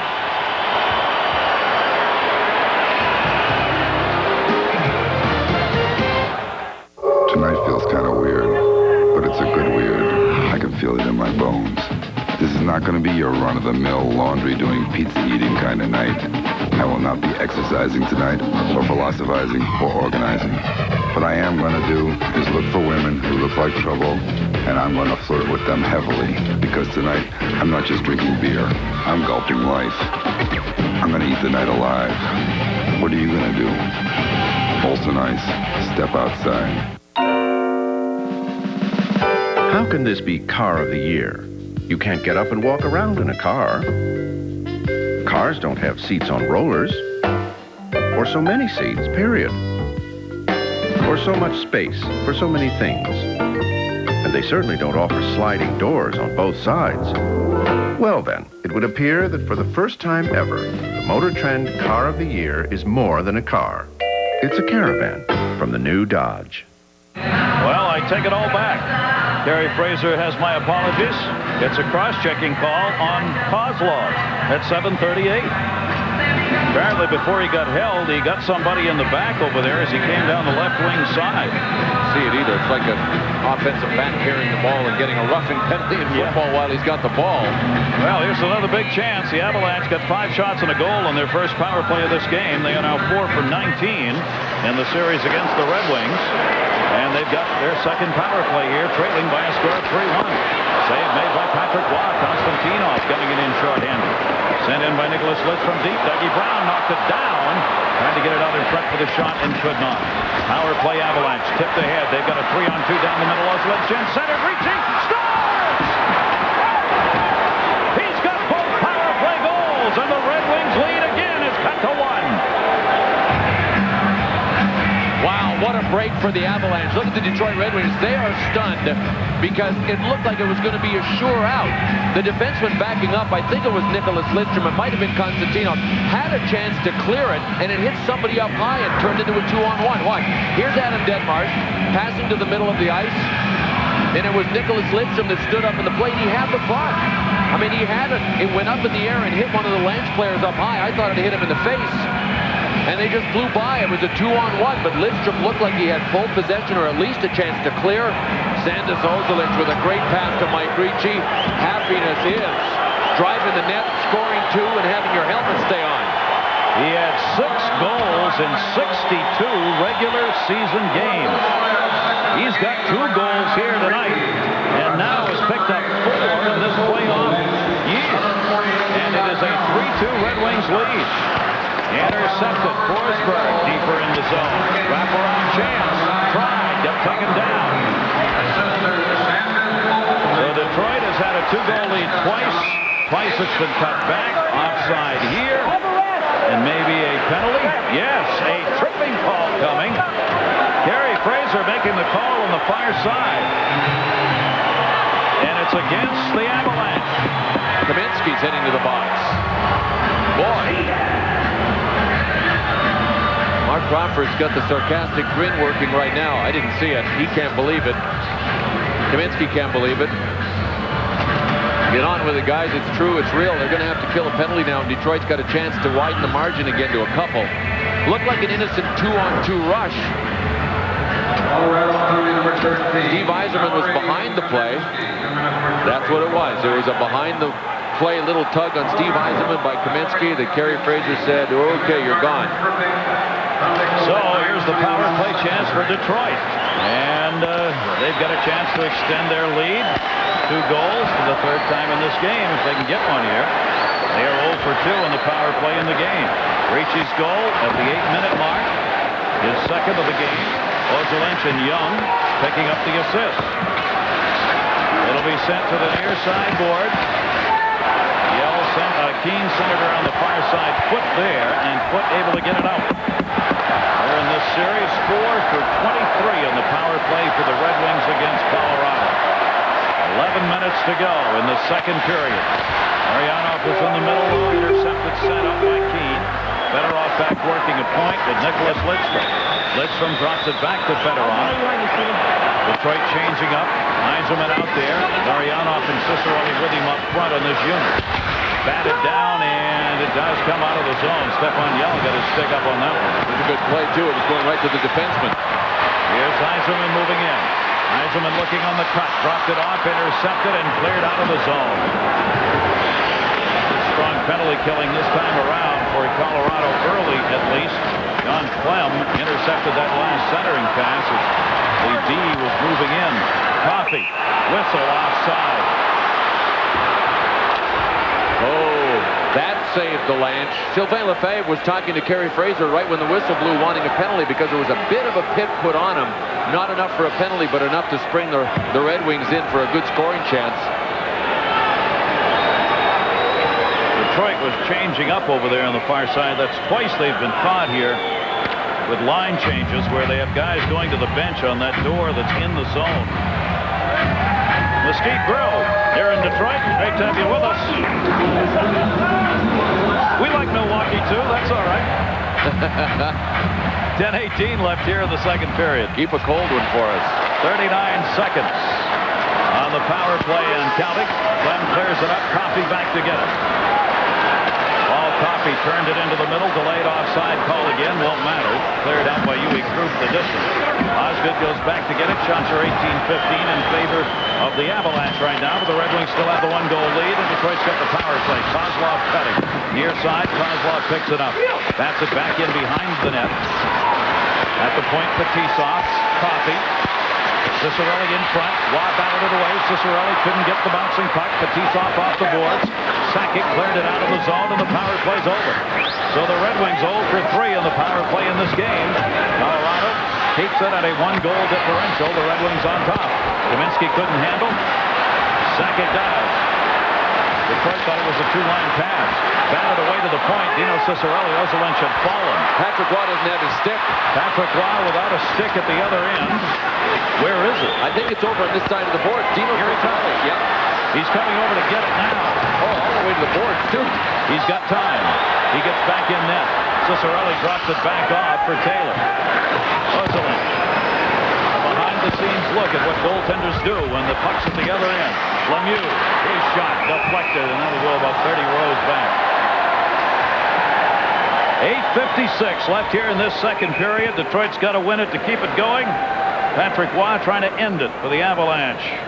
Easier to do when you got a stick. You're still...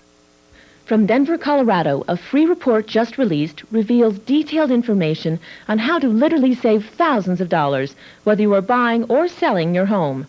These inside secrets will share tips for saving the most money possible. Find out the truth of whether it is better for you to hire someone or handle it yourself. To get a copy of this free report, call the free recorded message hotline 24 hours a day at 1-800-304-3452.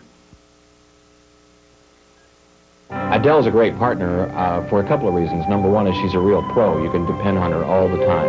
He brings a lot of perspective to the newscasts in that he's been in this business many, many, many years. It's a dedicated team. It's a team that has a common goal of doing the job well. Ed and I complement each other because we did come up through the ranks differently with different backgrounds. But at the same time, she's a lot of fun. She's a lot of fun to work with. We have fun doing what we do. I don't think we'd do it otherwise.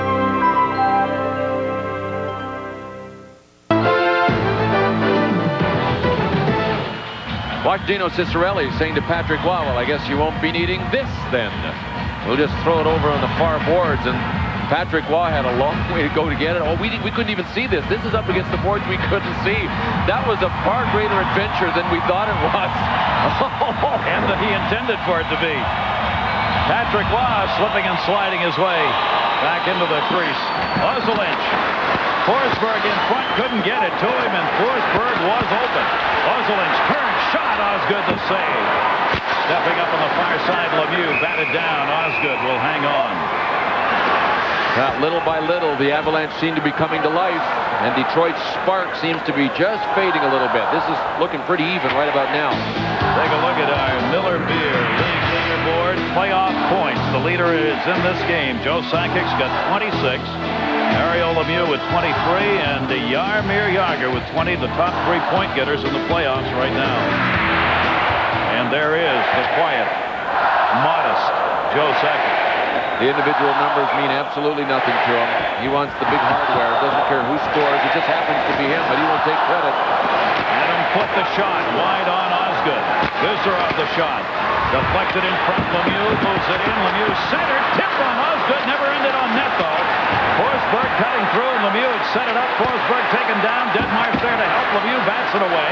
Forsberg again doing battle with Konstantinov. Fetisov hit by Lemieux. The two former teammates of the Devils colliding as Lemieux gave Fetisov a real shot. McCarty. Lariano drops it off. Fetisov waiting the right. Fetisov ahead. McCarty's cutting to the net. Eisenman to McCarty. Tipped wide and over the glass.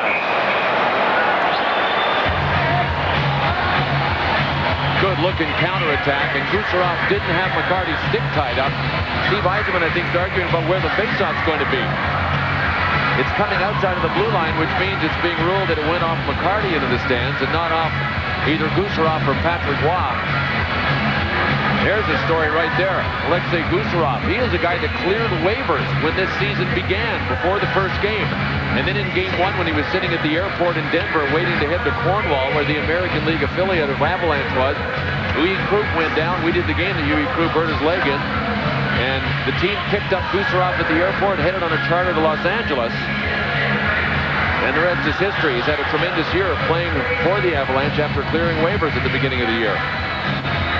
Kucherov coming into this game at a +10, leads the Avalanche in plus-minus and has the third best in the playoffs. Sent in by Paul Coffey. Patrick Waugh playing the bouncing puck behind the net, not very successfully. Had to dump it away from Doug Brown, who moved in behind. Fedorov stepped up, so does Coffey. Fedorov's got it. Kozlov in the middle. His shot on Waugh's wide. In front of the net, Doug Brown doing battle.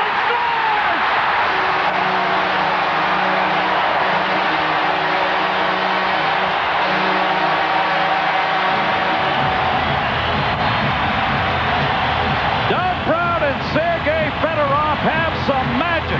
They can't define it, but it's always there.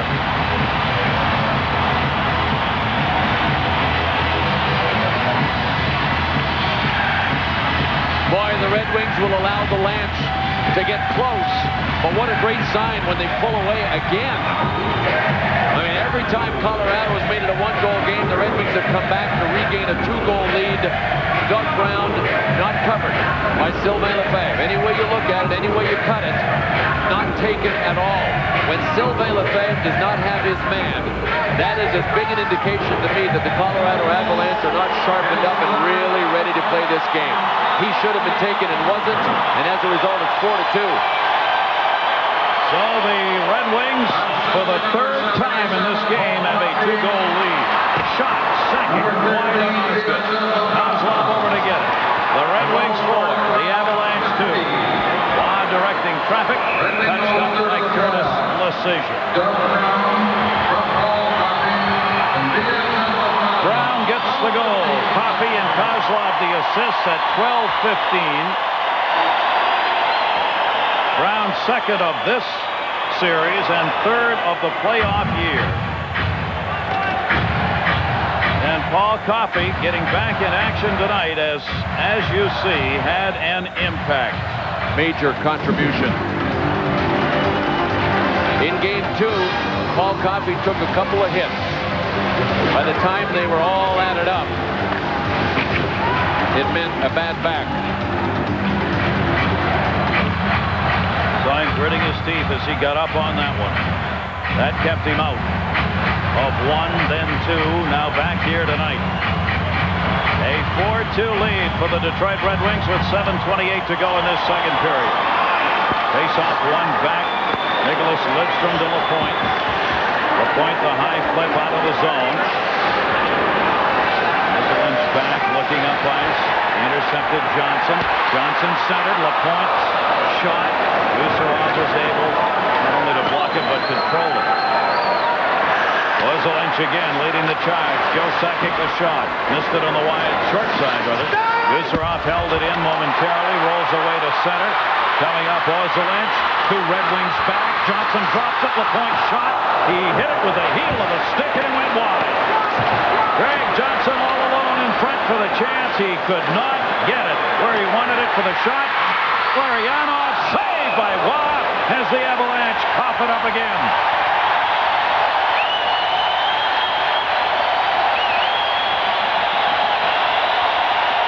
Mark Crawford wants his team to avoid turnovers, especially in certain places on the ice. We have to avoid probably overpassing the puck. We have to avoid turnovers in the neutral zone, especially at the opposition blue line. And I think when you overhandle a puck, that's where the turnovers occur. We have some very talented players on our team that, let's face it, don't like to shoot the puck in. They like to make a nice play coming across the blue line. The way the Red Wings were revved up, Mark Crawford's team is in a pile of trouble. The Red Wings, for the first time in this series, look like a team with a killer instinct, and they are going for the 3-goal lead. They're going for the jugular. They lead at 4-2. They've had the 2-goal lead 3 times in this game. 6:33 left in this second period as Kozlov, Larionov, Fedorov, and Brownov have picked up the goal. For Paul Coffey now with the 2 assists we showed you he has in this game, he has moved into 5th place in points all time in the playoffs. Deflected wide in front on almost Bergevin who tried to pick it up. Here's Coffey out there, D. He moves by Brian Trottier now. Coffey with 185 playoff points. Trottier 184. Wraparound, Taylor, Waugh looking, still no whistle, loose behind the net, Clem coming back to get it. Centering pass, shot, great save, Waugh, rebound, jumped over Bergevin's stick. Down low, Taylor, another chance, penalty coming. There's the whistle. And there's going to be an extra tacked on here. It's on Detroit. Is it? It is on Detroit, I think. I think there's going to be at least one going to Ciccarelli. A cross-check and a dive, I think, has been called. Dino Ciccarelli, I think, calling the dive. Which would be an unsportsmanlike. Maybe that's the signal that he gave the unsportsmanlike. So matching minors.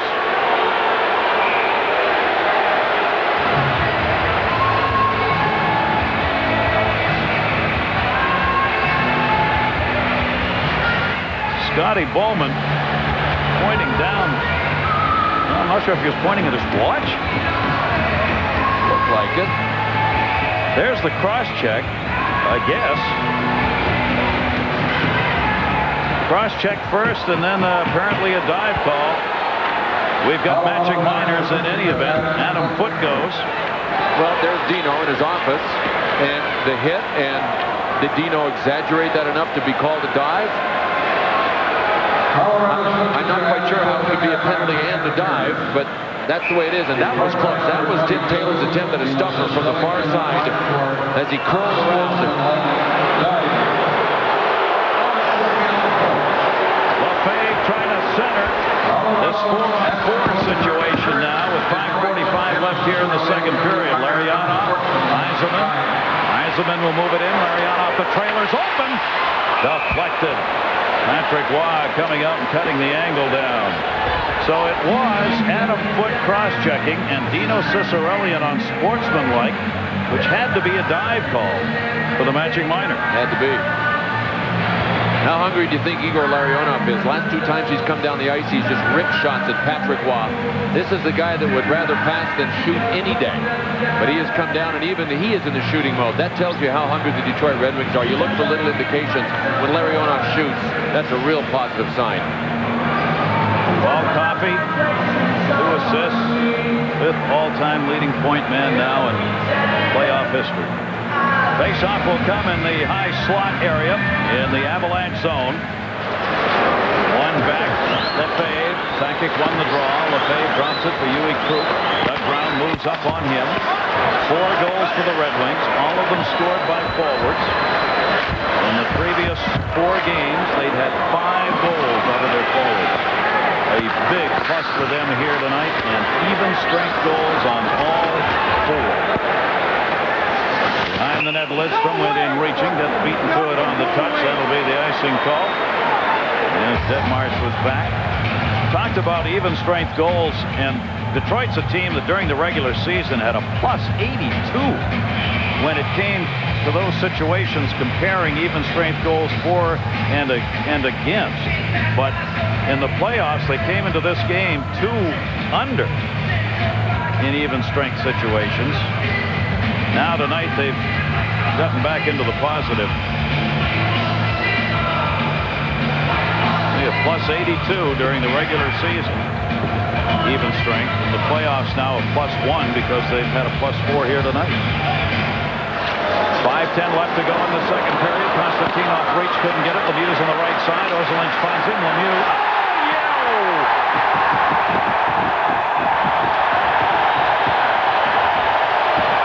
Konstantinov upended him.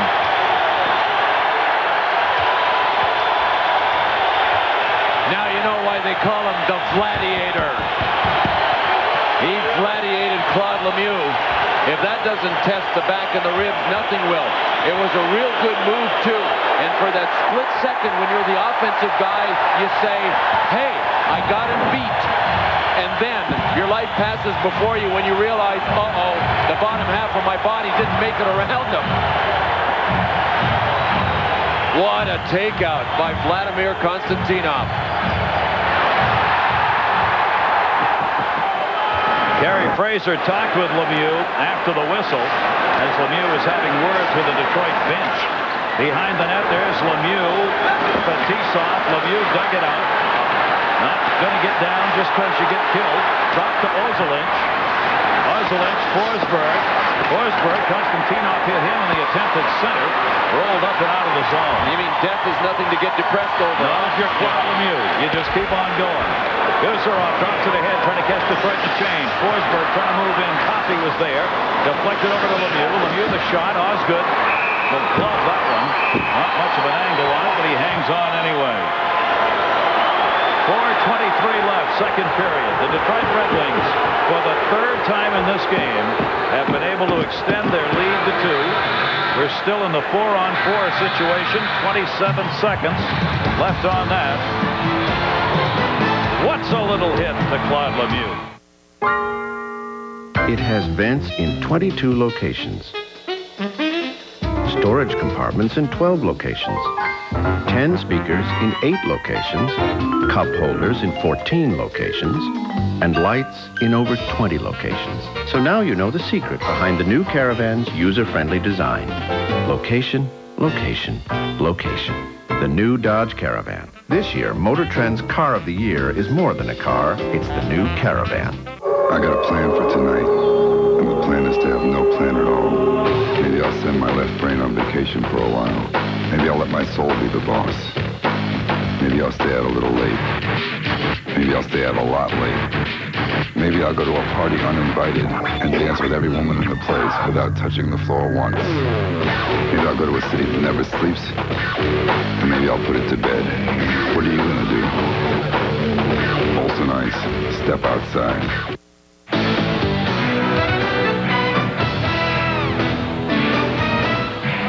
One more look at this big hit by Konstantinov. During commercial break on the big screen here at the Joe Louis Arena, they showed clips of Konstantinov's hits and then clips of Arnold Schwarzenegger and the Terminator. So they back and forth. That's why they call him the Gladiator. They love him here, and for a good reason. He is a rock. Claude Lemieux stayed right out there and extended his shift, in fact, after taking the hit. 4-2 lead, Red Wings. 27 seconds left in the matching minors. Red Brown tried to run that one in. Fedorov comes out with it. Had it poke checked away. Chased back into the zone by Lefebvre. Fedorov on him. Ricci, 2 goals for the Avalanche. Send it ahead. Bounces over the stick of Scott Young. Coffey played it off the boards. Gets it back behind the net. Paul Coffey. 4-on-4 is now over, and the teams are back at full strength as Cliff Cicerelli come out of the box. In the corner, Fedorov giving chase, and Coop there with him. Back up, Coffey able to hold it in. Down low to Brown. Brown trying to center, and it bounced. Cicerelli back there. Cicerelli gets bounced by Ricci. Play to Huey Krupp. Krupp gets it out of the zone. Coffey and Lidstrom teamed up defensively. There's Nicholas Lidstrom moving it in. 3:33 left to go. Second period. Detroit must win it to keep the series alive. Down 3 games to 1. They get a 2-goal lead. Taylor held it in. Batted away finally by Mike Keane off Draper. Keane sends it cross ice. Couldn't connect. Konstantinov looking. Detroit was changing. Fresh legs. Taylor backhand center. Just missed. Trying to hit Draper. Dump back behind the net. Pinned up Taylor. Draper both back there. The point moves in to help. Huey Krupp won't let go. Krupp putting the big hit on down there on Taylor. The point found the loose puck though. Dropped it back. Taylor in the middle. Shot deflected off the blocker. Konstantinov had the chance. And he'll chase down. Again, both teams, the quick change. Rolled in while watching that one. Ozolinsh comes in to play it. And it's Ozolinsh turns it. Ozolinsh, offensive D, running it through the middle. Up to the blue, in on Osgood. Osgood will cover and get the whistle. Our Visa storyline here at the Joe in Detroit tonight. Ricci, 2 power play goals, 4 in the playoffs, 7 points in the series, however. Coffey's got 2 assists, and Fedorov, his goal, just the second of this playoff year. Our Visa replay is that Fedorov goal. Finally some light for number 91. That could spell great things for the Detroit Red Wings. A little tip on the shot from Paul Coffey, and that was goal number 3. They have added 1. It is 4-2.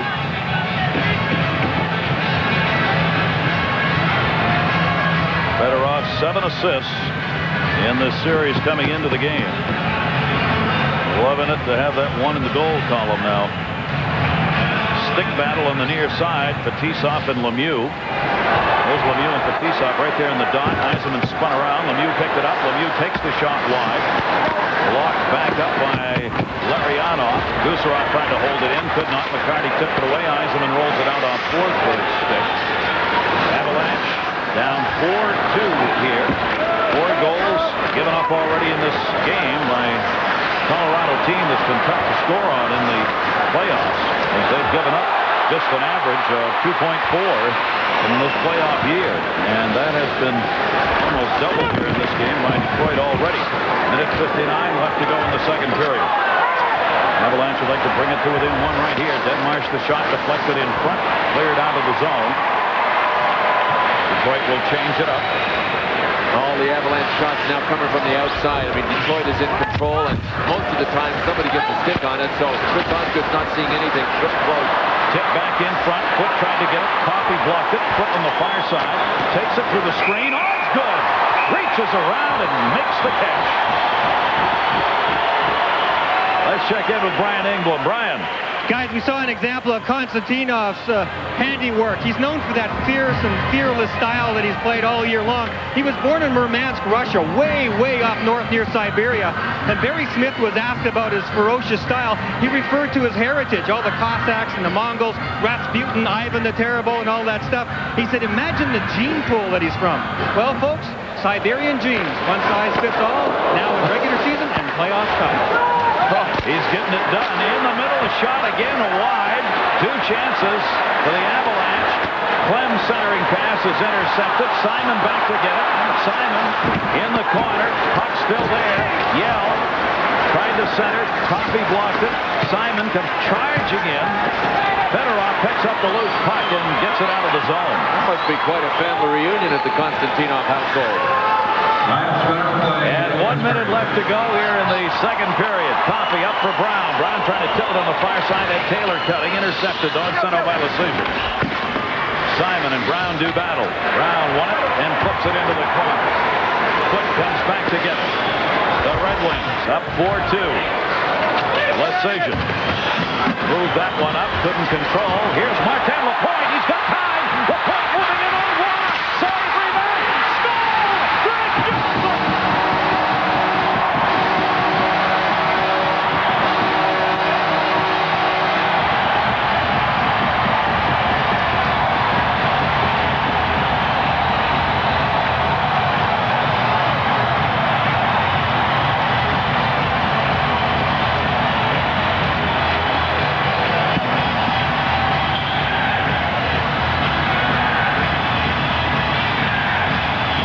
Play.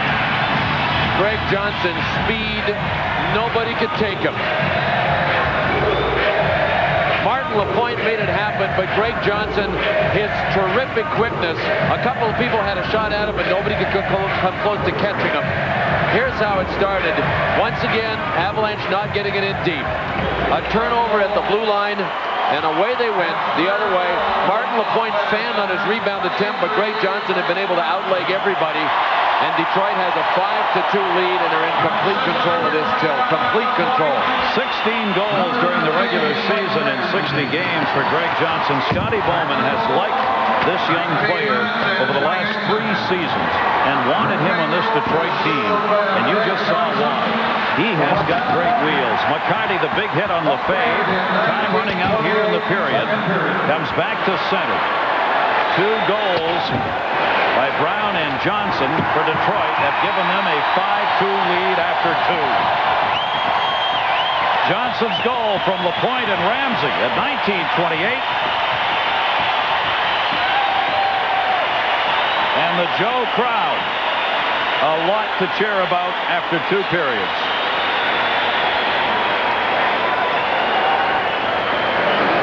Johnson and LaPointe. Johnson may also want to try out for the high jumping team on the Olympics by the looks of that. Shots are even at 23, but the score is at 5-2 Red Wings. John and Barry. All right, guys, thanks a lot. When you look at the Colorado Avalanche, obviously Patrick Waugh doesn't look the same as he has in other games, but in front of him, a lot of mistakes. No, exactly. We don't want to take anything away from Detroit. They've had a great period. They showed a lot of guts that period coming back after they scored a goal. But Mark Crawford's going to be going over tapes tonight. He's not going to like what he sees in front of his net. The defense are weak. We saw the tip-in goal by Brown. People coming back, beating two Avalanche up the ice and getting the open net on Johnson's situation. So that's one area Mark will really dwell on tomorrow during practice. Yeah, most recently in 3-1 deficits. Detroit's come back in 1989 against Toronto and 1992 against Minnesota. Stick around between periods here. We'll look to the east and see if the Pittsburgh Penguins and the Florida Panthers have in store in game number 5. That and more. Stick around when we return.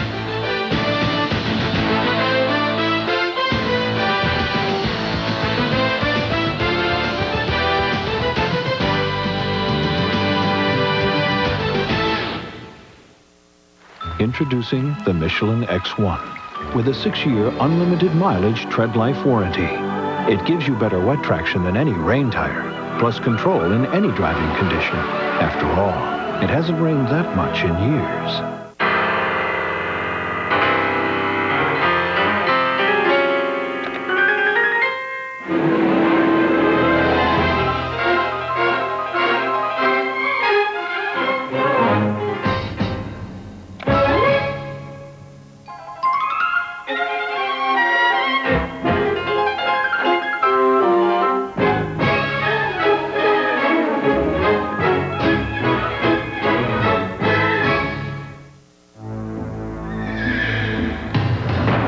For the very first time in the long and storied history of the Kentucky Derby, the Preakness, and the Belmont Stakes, there's an absolute 100% sure thing. If you try to use American Express, you won't get in, because the only card accepted at the gate is Visa. It's everywhere you want to be. There's something out there, something different, something real. It's far from the usual. Introducing the 3-cheese melt from Taco Bell. Tons of real mozzarella, cheddar, and pepper jack cheese. Melted the way you like it. The 3-cheese melt, just 99 cents. There's so much cheese, you'll be back for more. There's nothing ordinary about it. Taco Bell. Hey, get your own. The human face, difficult terrain, perfect for Braun's new 3-stage shaving system. One foil removes short hairs, an integrated cutter, longer hairs. The second foil completes the job for Braun's closest shave yet. Pure performance. Zostrix Sports. New from Zostrix. The topical pain reliever doctors prescribe most. The purest capsaicin you can get. Zostrix Sports. Relieves joint pains, muscle aches. Don't play hurt. Zostrix Sports outperforms pain. MasterCard presents the NHL Play of the Year. Mario Lemieux is a finalist with this improvisation versus Vancouver. Puck goes in, the Penguins have scored. Somehow Lemieux put that puck in. See what he does here. Oh, my goodness. There's not another guy on earth that can do that. Yeah. So I didn't even realize he had done it.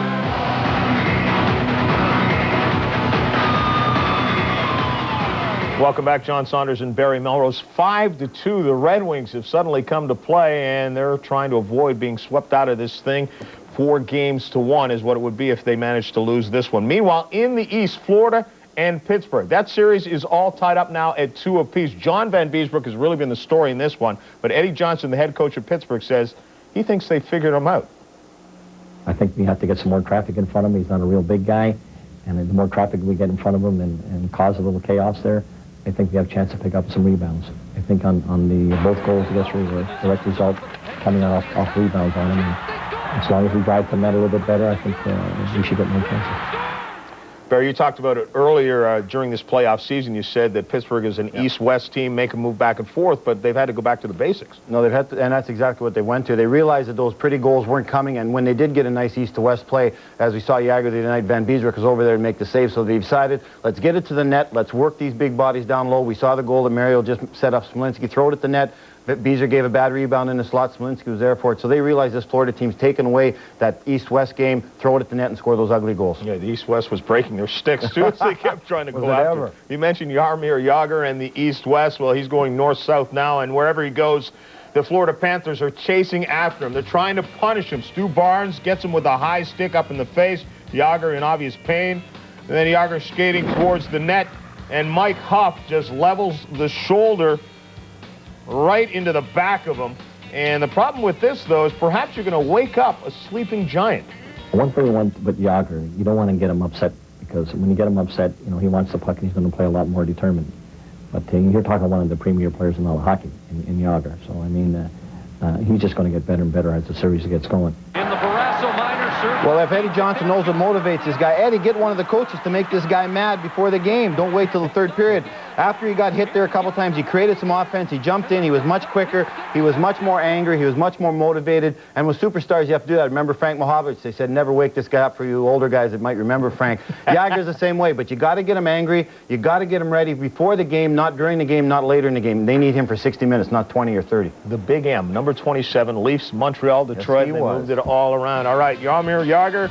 They have woken him up. Maybe they should meet him as he's coming out of his doorstep. Get him mad as he's headed towards the game. The Panthers and the Penguins, 7:30 tomorrow night. Right now, it's a 5-2 game. In this one, it's just about been all Detroit. Brown on the doorstep with a little redirect. There is a magic within them. A legendary quality. They are men of miracles. Fly with them in this extraordinary new video. NBA Legacy, living legends to rising stars. You also get the officially licensed NBA team sweatshirt of your choice. Both the authentic sweatshirt and the video are free with your paid subscription to Sports Illustrated. NBA Legacy traces a line of superstars as greatness is passed from one generation to the next. You also get a great-looking heavyweight sweatshirt featuring the colorful logo of your favorite NBA team. No matter which team it is, it's free when you order 54 issues of SI for only $1.47 an issue. Save over 50% off the cover price. Use your credit card. Call now and get NBA Legacy plus the team sweatshirt of your choice, both free from Sports Illustrated. It's a sports experience like no other. Sports Illustrated. Get into it. 9-time world champion Matt the Condor Hoffman. After watching him soar, you'll understand why these poor birds are almost extinct. The X Games, sponsored in part by Nike.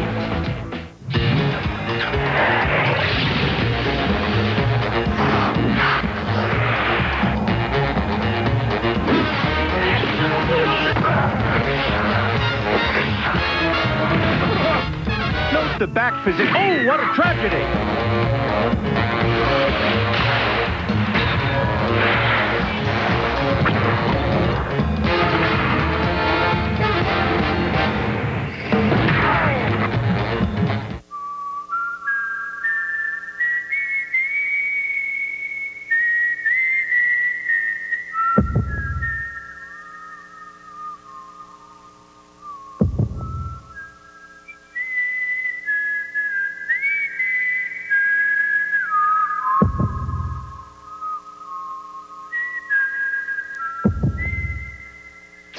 Bell helmets. Courage for your head.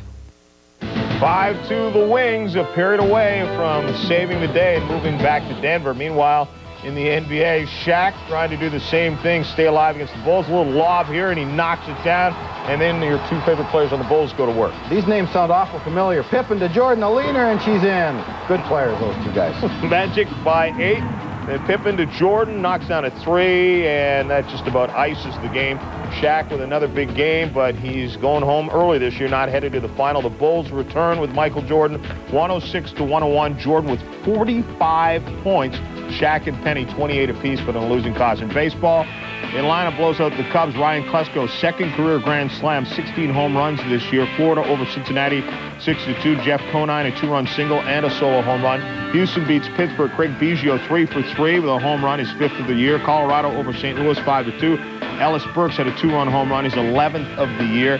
San Diego and Montreal, they're tied at 3 apiece in the 8th inning. Jody Reed for San Diego, an RBI single in the 2nd. Andujar Cedeno, 2-run home run in the 2nd, his 3rd. Boston beats Oakland 10-3. Tim Wakefield, a complete game 8-hitter, 7 strikeouts with the knuckleball. The White Sox losing to Toronto right now, 5-3. John Olerud with a grand slam home run, his 9th homer of the year. Detroit and Kansas City tied at 1 apiece. The Tigers have lost 11 in a row. They're 30-20 in May. Cleveland and Texas also tied at 1 apiece. Carlos Baerga with his 4th home run. Mickey Tettleton, a solo shot in the 2nd. Stick around. Back with more analysis after this.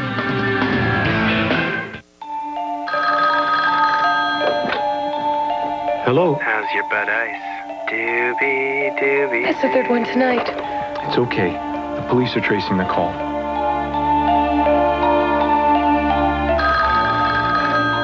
Hello. This is the police. Those calls are coming from inside the house. Repeat, those calls are coming from inside the house. Drink Bud Ice, but beware the penguins. Sir? You don't know what you're up against out there, rookie. Heavy lumber. There's a gap. And another. See ya. They're gonna pull up at the arc. Count it. 3 seconds on the clock. Jump.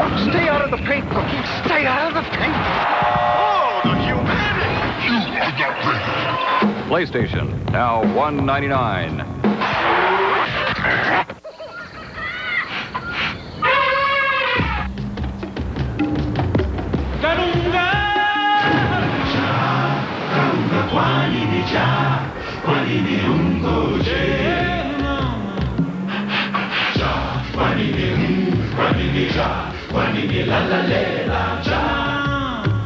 You didn't pay. They never do.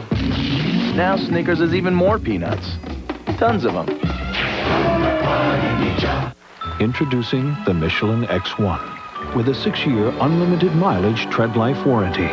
It gives you better wet traction than any rain tire, plus control in any driving condition. After all, it hasn't rained that much in years.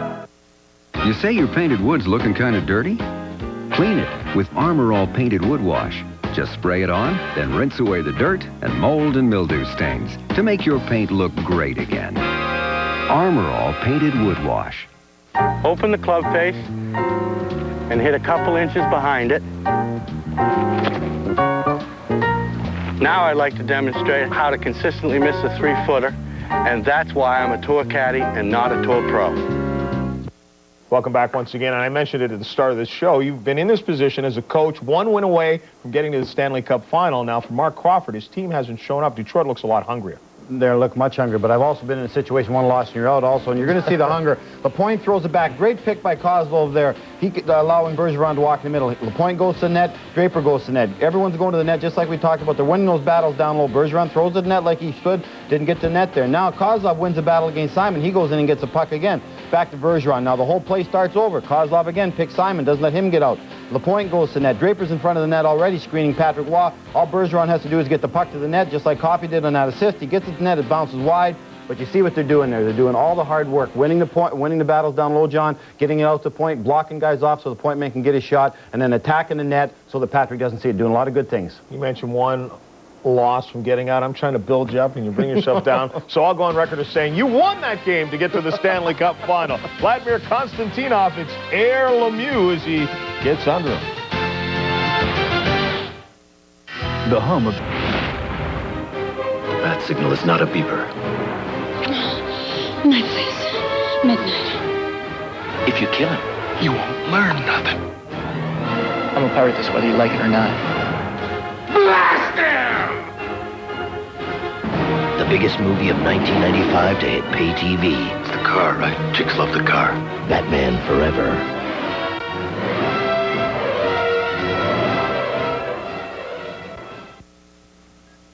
Success is a journey, not a destination. Whether you are starting out in your new career or have reached that level of comfort, you need an automobile that has earned a reputation for creating solidly engineered and supremely comfortable luxury sedans and sports coupes. Oldsmobile is the car for you. You have also earned the right to come to a dealership that has a reputation for providing personal care and quality service. It's been a well-kept secret. Al Smith Oldsmobile, Highway 85 and Bromley Lane in Brighton, Colorado. Enjoy the experience. Washington Senators? Washington Senators, huh? I don't know about that one, eh? That's going to be a tough one. Try another one. New York Yankees. New York Yankees, you got it. There it is. That's what I'm talking about. Hey.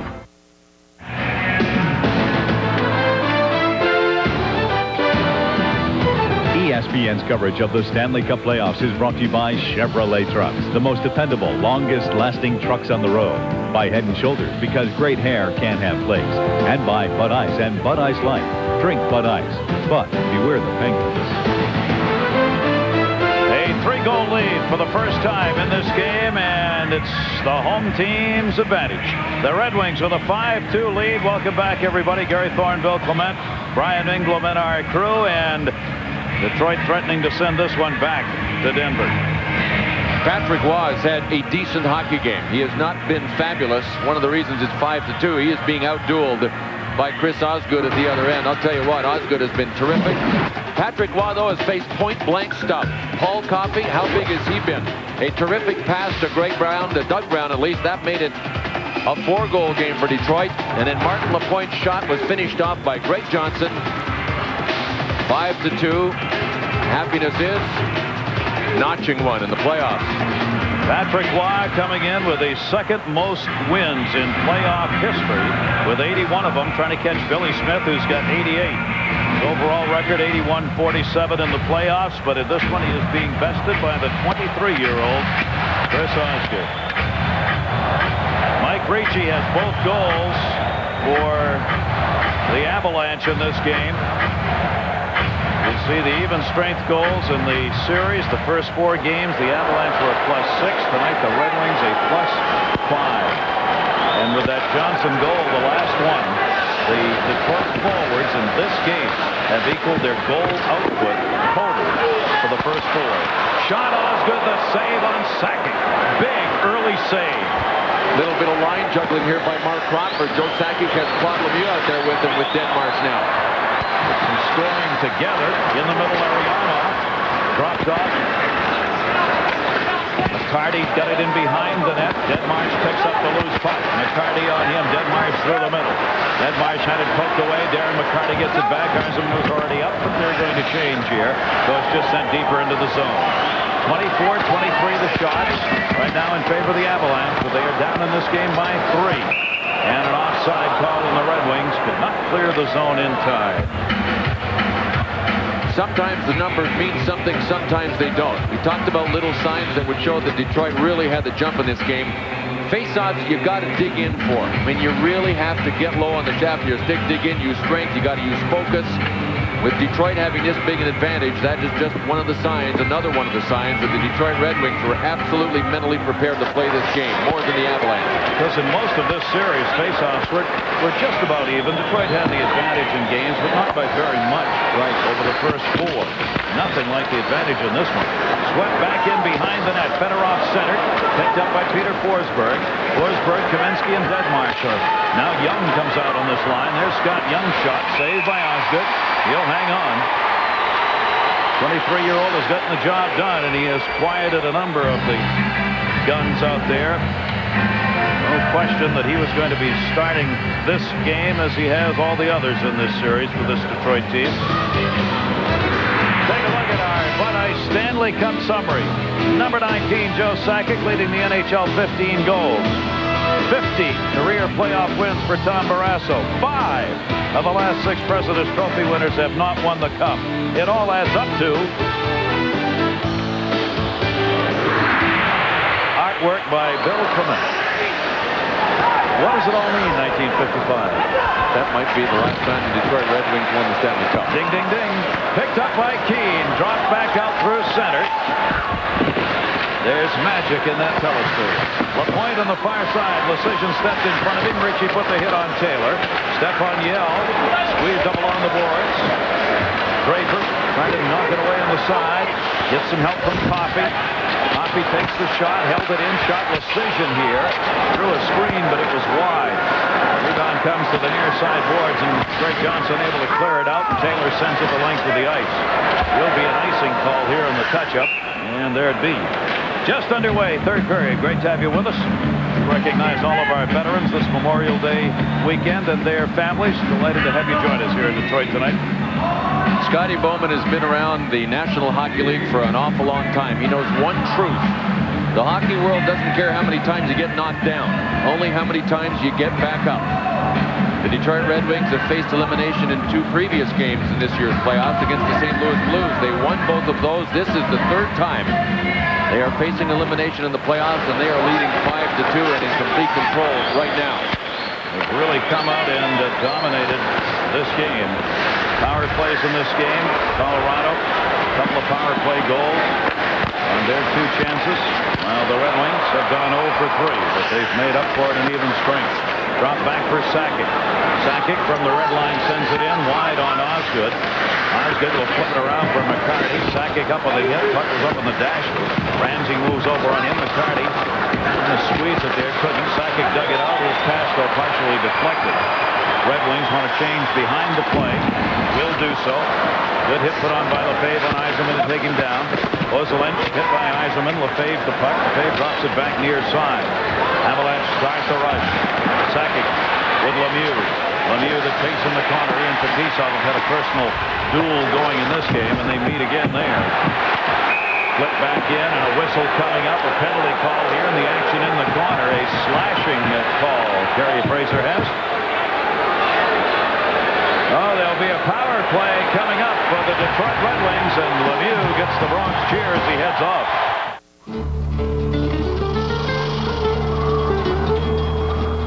It's the only one out there. And here it comes.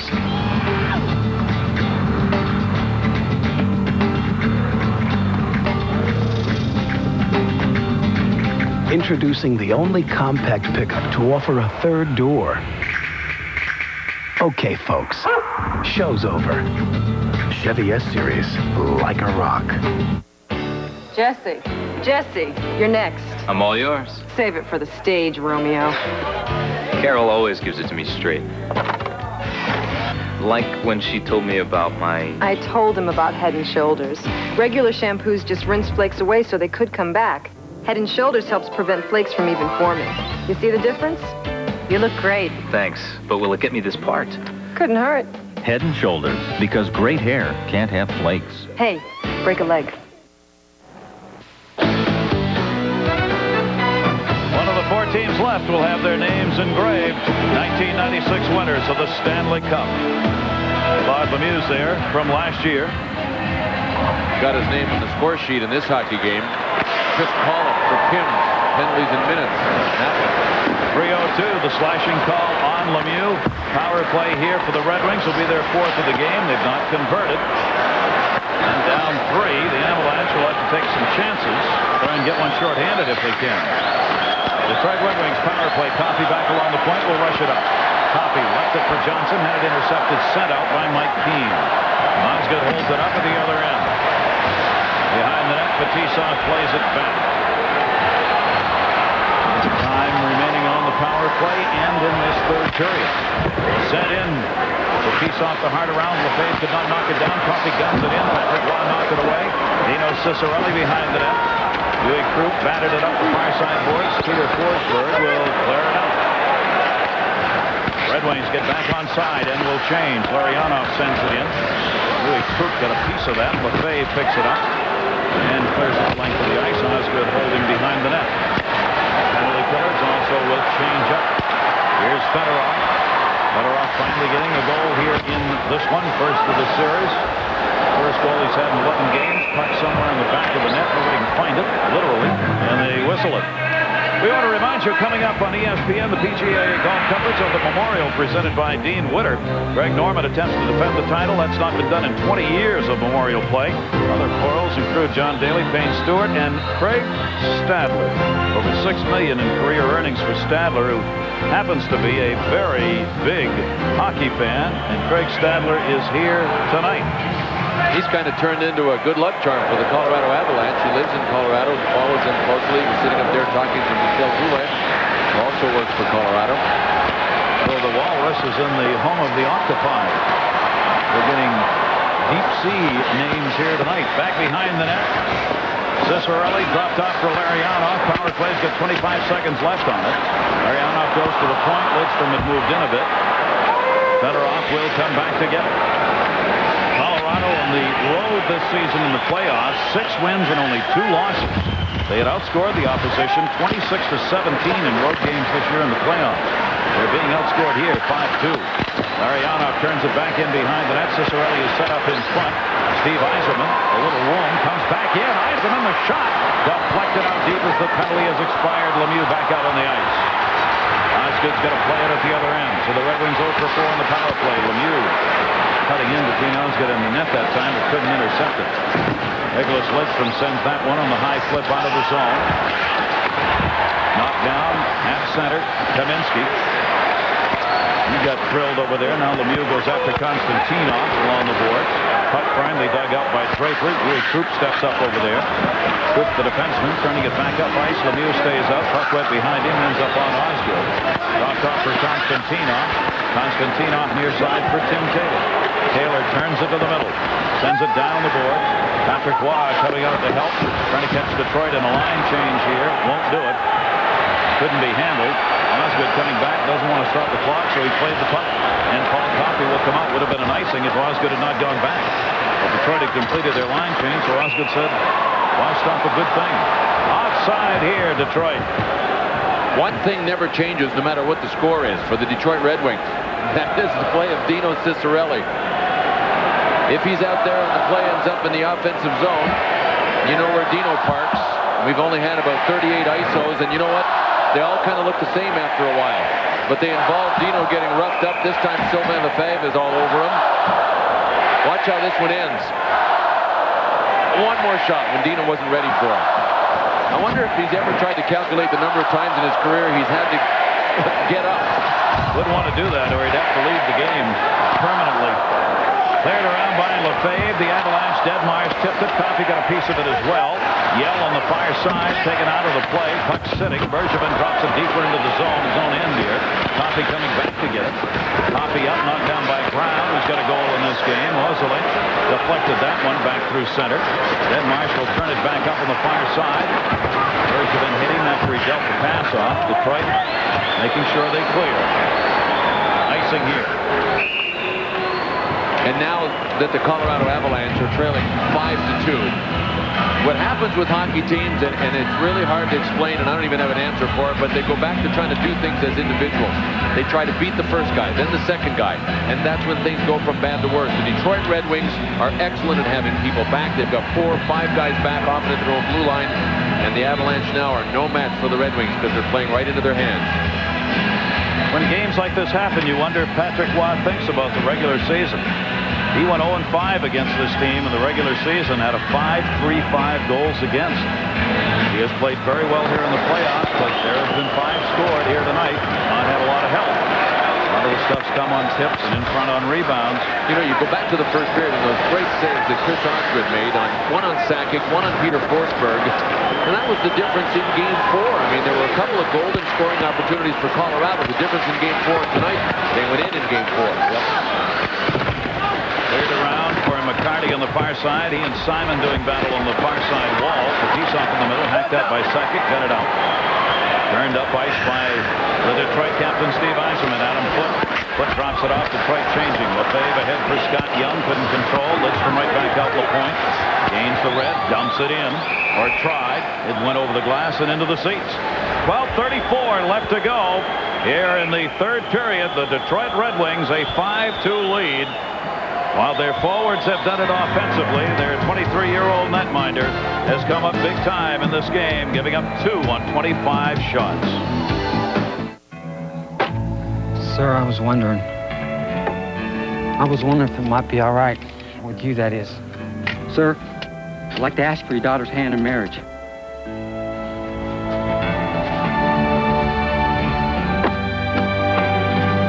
Nothing brings you together like an icy cold mackerel. Let's go see if your new mother-in-law needs any help in the kitchen,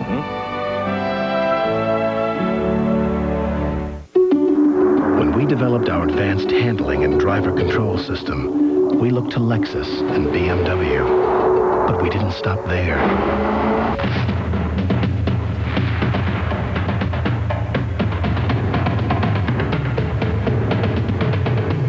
Chevy Blazer with the exclusive driver control system.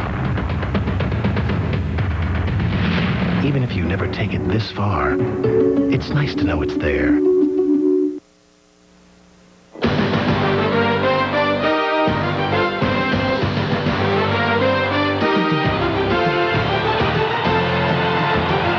Our exclusive coverage of this Game 5.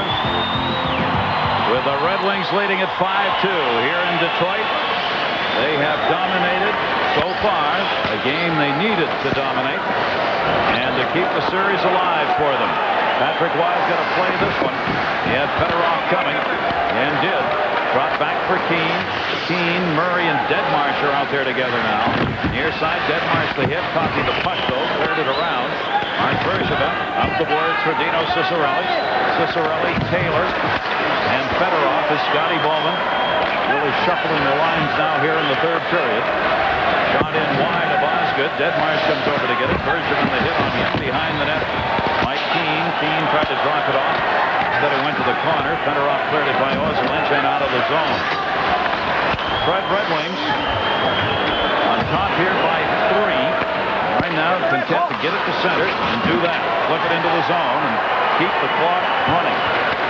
Colorado's got to take some chances and move people in here. Their D, like AVALANCHE, will become part of the offensive play.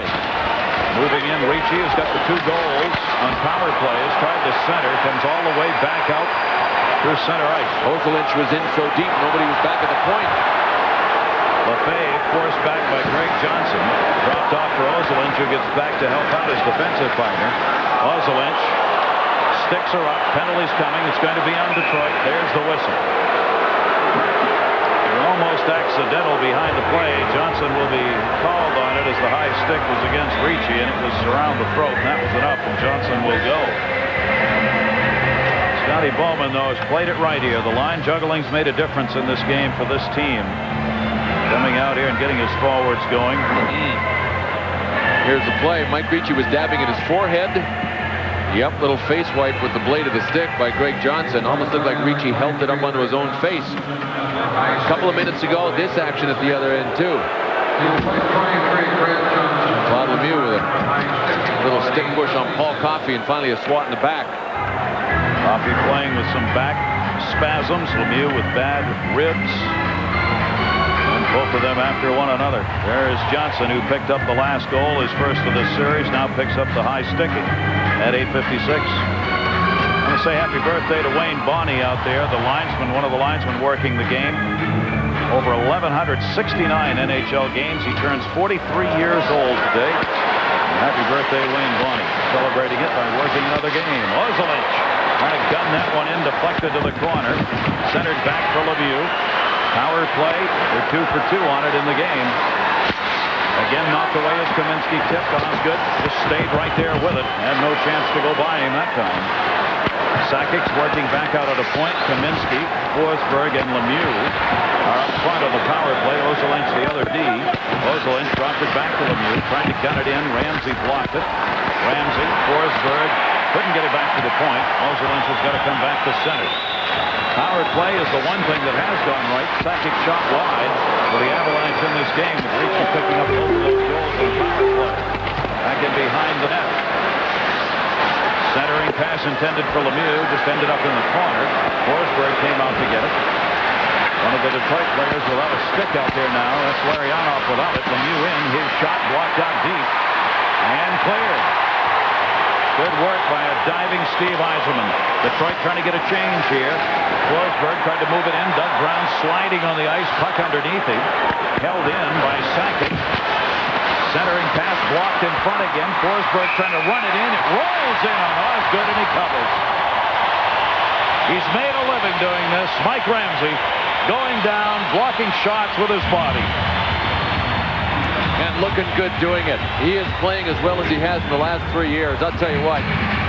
And he knows that this is his last crack at it. Steve Yzerman, another player that's laying his life down defensively for the team. Steve Yzerman, the best two-way player for the Red Wings all season long. Diving play at the blue line. After that, he went down to block it. There's Mike Ramsey. He has been on his side more than anybody in the game of hockey over the last 15 years. Came into the NHL in 1980 after the gold medal with the Miracle team at Lake Placid and has been terrific defensively ever since. 35 years old. Part of 14 years with Buffalo, Pittsburgh, now Detroit. He's going to retire when the season's done. 1,068 regular season games for Ramsey. But it sure looks like he's going to have at least one more playoff game before he has to worry about what later. The Sporting Goods store in Chanhassen, Minnesota. Yep. Mike Ramsey's Sporting Goods. Fine life he'll have with it, with a very nice pension that he certainly has vested in. Scott Young in the corner, knocked it away. 4 seconds left on the Red Wings penalty. As the Avalanche unable to convert, penalty expires, cleared out. Johnson out of the penalty box giving chase, forcing Patrick Roy to come out and play it. 8:57 to go in regulation. A 5-2 lead for the Avalanche, for the Red Wings rather, that would send this game back to Denver. And if it goes there, we'll be there and bring it to you on Wednesday night for Game 6. But this Detroit lead stands up. Ozelich drops it wide side. Team's back at full strength here. Lefebvre sends it into the corner. Troy Murray giving chase. Comes back up to the point. Ozelich will move in. Backhand side shot. Deflected in front. Wide on Osgood on the attempt by Simon. Esaw played it to the corner. Martin LaPointe. Sure he gets it out of the zone. Didn't. Clem moved in. Drops it behind the net again. Fetisov comes back to play it. 26-24. The shots, not many. Either team here in this third period. Again, Detroit just getting it out of there. Flipped high in the air over Yell's head. Sylvain Lefebvre drives it right back in. Only 4 shots in the period. Colorado's got 3. Detroit has 1 as the Red Wings have gone into that defensive mode. Lefebvre takes it back in behind the net. And back into the middle is Huey Krupp. Krupp cut off by Larionov. Yzerman picks up the loose puck. Yzerman will get it out. You've got to have a lot of speed to beat the Red Wings at their blue line when they've got 3 and 4 men back. Igor Larionov. Drop pass intercepted by Deadmarsh. Flipped again to center. Ramsey guns it right back in. Paul Coffey 2 assists in this game. A goal and an assist for Brown, Kozlov, and Fedorov. The multiple point people for Detroit. Ricci with the 2 goals for the Avalanche. Both teams change on the fly here. Taylor giving chase. Forsberg the puck. Taylor batted it. Forsberg got it back. Deadmarsh. Deadmarsh sends it wide side to Lemieux.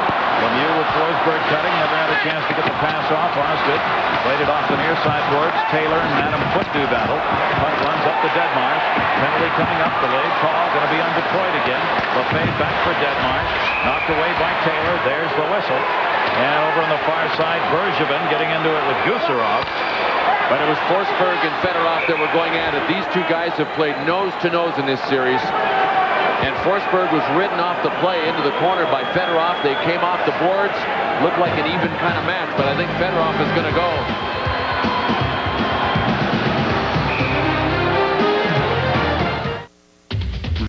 At these Deal and Doug dealerships, we made buying a used car, truck, or van 4x4 easier and worry-free. This gold seal of approval is your assurance you can buy with confidence guaranteed. See any one of these Deal and Doug dealerships and look for my gold seal of approval. It means each gold seal car has passed a rigid 41-point inspection and repair. And if it breaks, we'll fix it at no cost to you. Zero. Add it up. A mammoth selection, the easiest financing, genuine Deal and Doug deals, and now my gold seal of approval. No wonder we're Colorado's #1 place to buy a used car. See us now and buy with confidence. From Denver, Colorado, a free report just released reveals detailed information on how to literally save thousands of dollars, whether you are buying or selling your home. These inside secrets will share tips for saving the most money possible. Find out the truth of whether it is better for you to hire someone or handle it yourself. To get a copy of this free report, call the free recorded message hotline 24 hours a day at 1-800-304-3452. River outside of the Joe here in Detroit. Windsor, Ontario, home of CKLW. Serving Detroit and Windsor, Canada with music 24 hours a day. You used to listen to that too? Now, Tom Shannon was one of my all-time favorite disc jockeys, and they're now, I guess, a sports talk station. Great reach, though. I used to listen to it as a kid, too. They were a 50,000-watt clear channel job. Face-off coming in the high slot area, and it'll be...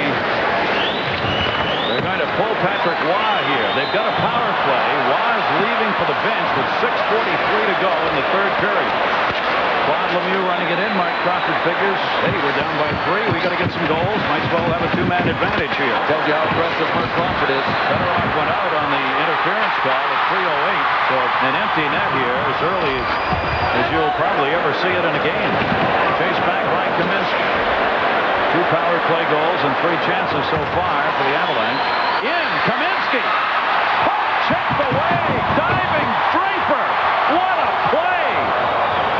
Chris Draper caught up somehow with Kaminsky, who'd gone through about 3 Red Wings and poked it away and denied Kaminsky even a shot on net.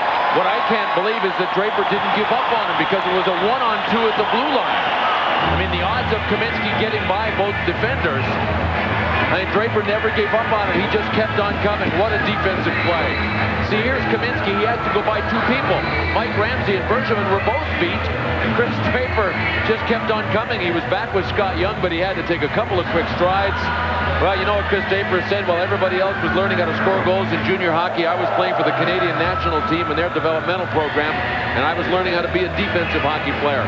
That's why Chris Draper is able to play for the Detroit Red Wings. He certainly learned well.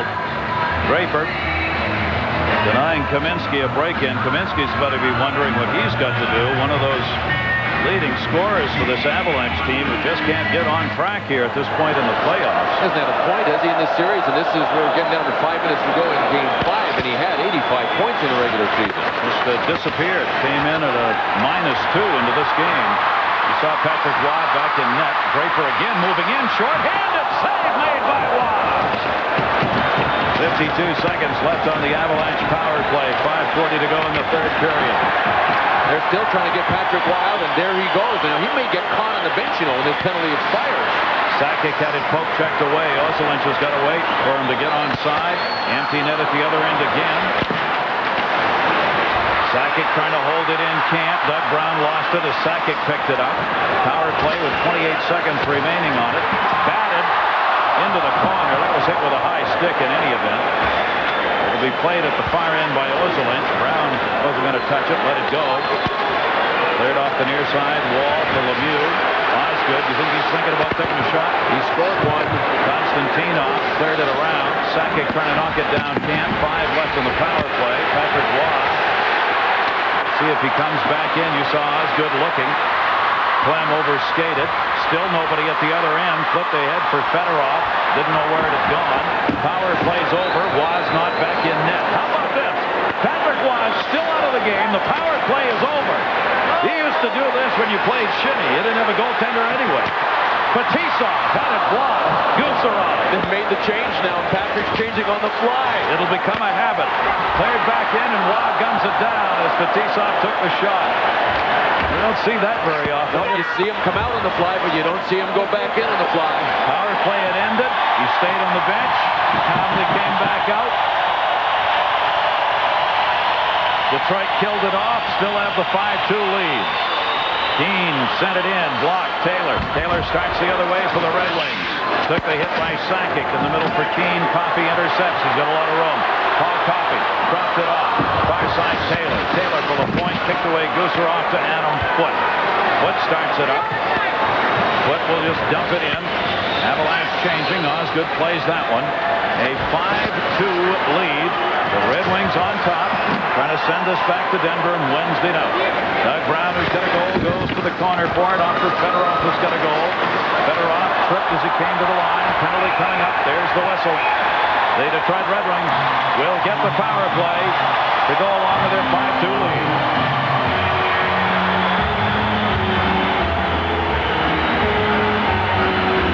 Peter Forsberg is a frustrated man, but he's going to have to cool his heels in the penalty box. That's Doug Brown. But Forsberg tripped Sergei Fedorov, and that'll just about do it for the Colorado Avalanche. We'll have the power play for Detroit when we're back. On one side, you've got the Atlantic. On the other, the Pacific.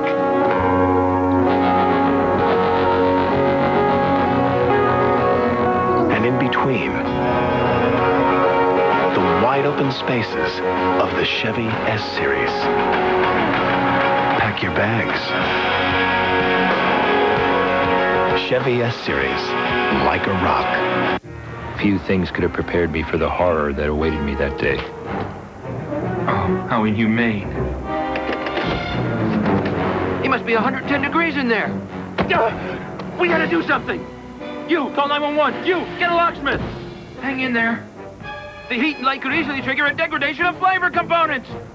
They'll all get skunked. Budweiser. Brewery fresh taste. Strictly enforced. After some quick thinking, disaster was averted.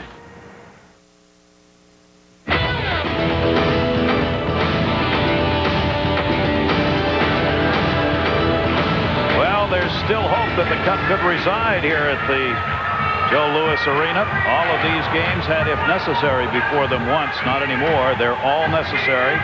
Tomorrow, Game 5. Wednesday, we'll be in Denver. Game 6. And then there'll be the Thursday game. The Panthers back home against Pittsburgh in their Game 6. 3:20 left to go in this one. Paul Coffey sends it in. Played behind the net. Gusarov from Waugh. Off the near side. It's dumped deeper by Yzerman. Forsberg out, tripping at 16:30. Power play number 5 of the game for Detroit, as the Detroit Red Wings have not yet converted on a power play chance. McCarty took the hit in the corner. A couple of them leveled by Adam Foote over there. Arianov trying to check it away, could not. Short-handed. Mike Keane. Keane moving it in. Getting some help. Troy Murray the shot. Osgood the blocker save to Fedorov. 2:40 remaining in the third period. Sergei Fedorov in. Fedorov looking back to the middle. Coffey couldn't handle on the pass from Nicholas Lidstrom.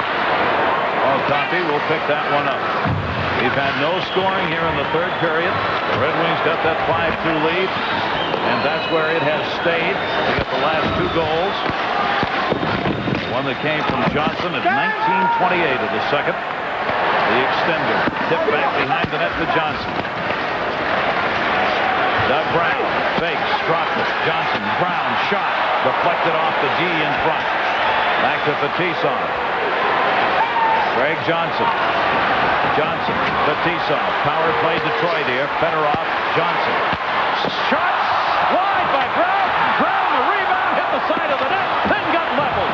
Oh, what a chance Doug Brown had. Looked like a lot of net, but it went wide on the short side. Boy, when he went down behind the net, did Sylvain Lefebvre ever give him a pop in the top of the head? He was screened so Kerry Fraser couldn't see it, but did he ever get hit? Power play's over. That is the only thing that has not worked for the Red Wings tonight. Has been the power play, 0 for 5, but it's not going to matter. Minute 19 left to go in the third period. Avalanche back at full strength. Near side for Adam Foote. Intercepted by Taylor, who dumps it in deep. Foote comes back to get it. 1 minute left to go.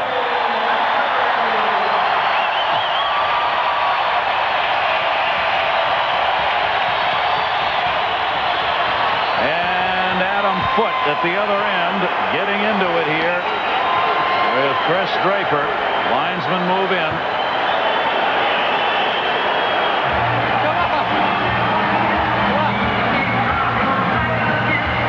Denmarsh and Martin Lapointe a little snarly right here.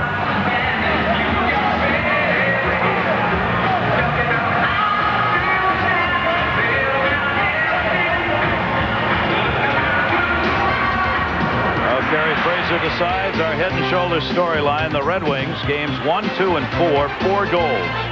Games 3 and 5, 11. When they're winning, they are winning it big time. Kozlov, goal number 5 and an assist. Fedorov, his second goal of the playoffs. 1-1 on the game. Our Head and Shoulders replay, a close call for Doug Brown. Just about goal number 2 for him on the night. Oh, I hadn't realized the second one was that close. I thought the first one was close. The second one right off the post. And then he paid for it down and then a pop to the side of the head from Lefebvre. 54 seconds left to go. The names that have come up in this game, Fedorov you would expect, but really not as much ice time expected for Doug Brown, Greg Johnson in this game as they have gotten Tim Taylor, Draper. There's Johnson, who had that huge goal to extend the lead to 3. And in net, the youngster, Chris Osgood, has risen to the occasion again. He had a .305 goals against in this series and only an .847 save percentage in this series. He's helped both those numbers out tonight. Gary saved his best performances in the playoffs for elimination situations. My gracious, he was fabulous against St. Louis in the 2 games they had to win to stay alive. Here tonight, his first period was fabulous. Huey Krupp getting the sushi ready. The penalties on all of the scraps going on over there would be Foote for roughing, Draper for roughing in 1955. Hard to assess Patrick Waugh's performance in this game. I mean, was he bad? I wouldn't say he was bad. Did he make incredible saves? No. The ones that beat him were good shots and deflections and little squibers. We know one thing. Chris Osgood was incredible at the other end and was the difference in the first period when the Red Wings needed him. Waugh had a .235 goals against in this series. That's going to go up. So tomorrow, the Stanley Cup playoffs and our exclusive coverage continues of Game 5 between the Panthers and Penguins. That'll be at 7:30 tomorrow night. On Wednesday, we will follow these 2 teams back to Denver. We'll hope it stopped raining. And at 8:30 on Wednesday, the Red Wings and the Avalanche will go at it right here on ESPN. Maybe the Avalanche just as soon see it rain there and bring them some more luck. Lecision, the shot, saved by Osgood. Brown drops it off. It's a 4-on-4 situation here. Greg Johnson trying to move it in. It'll just be sent deeper back in behind the net. Anders Eriksson, has he played tonight? That's his first shift. Anders Eriksson for Detroit, the defenseman with 7D dress. Now here goes Bergevin. Bergevin and Simon at center. Well, this goes back to the first period. Chris Simon's first shift on the ice is when he tried to take Bergevin's head off, and Bergevin went low on him. Simon missed him. They finally got together again, and it looks like Kerry Fraser's going to whistle them both off and send them to the locker room so they can't get in any more trouble. Well, Bergevin tried to go low again, and that time Chris Simon was ready for him with the cross check.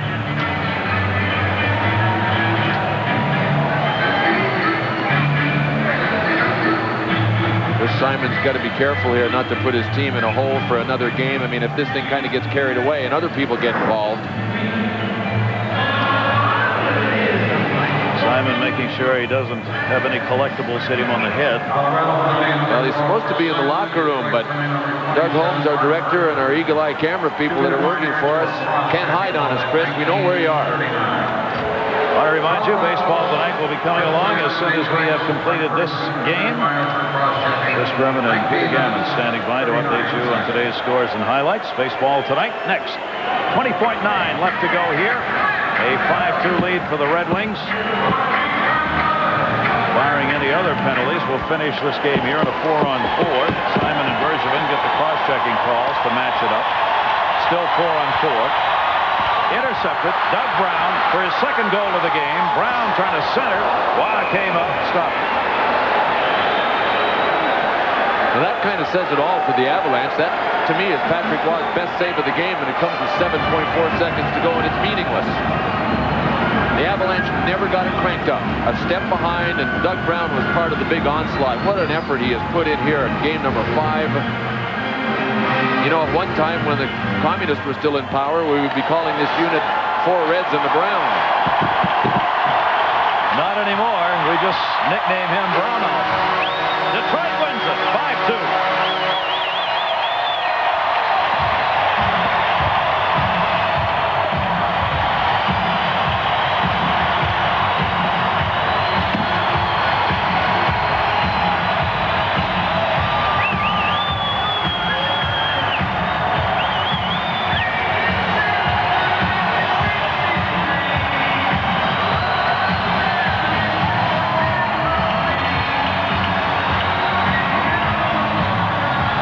The Detroit Red Wings had a lot of positive things happen in this tilt.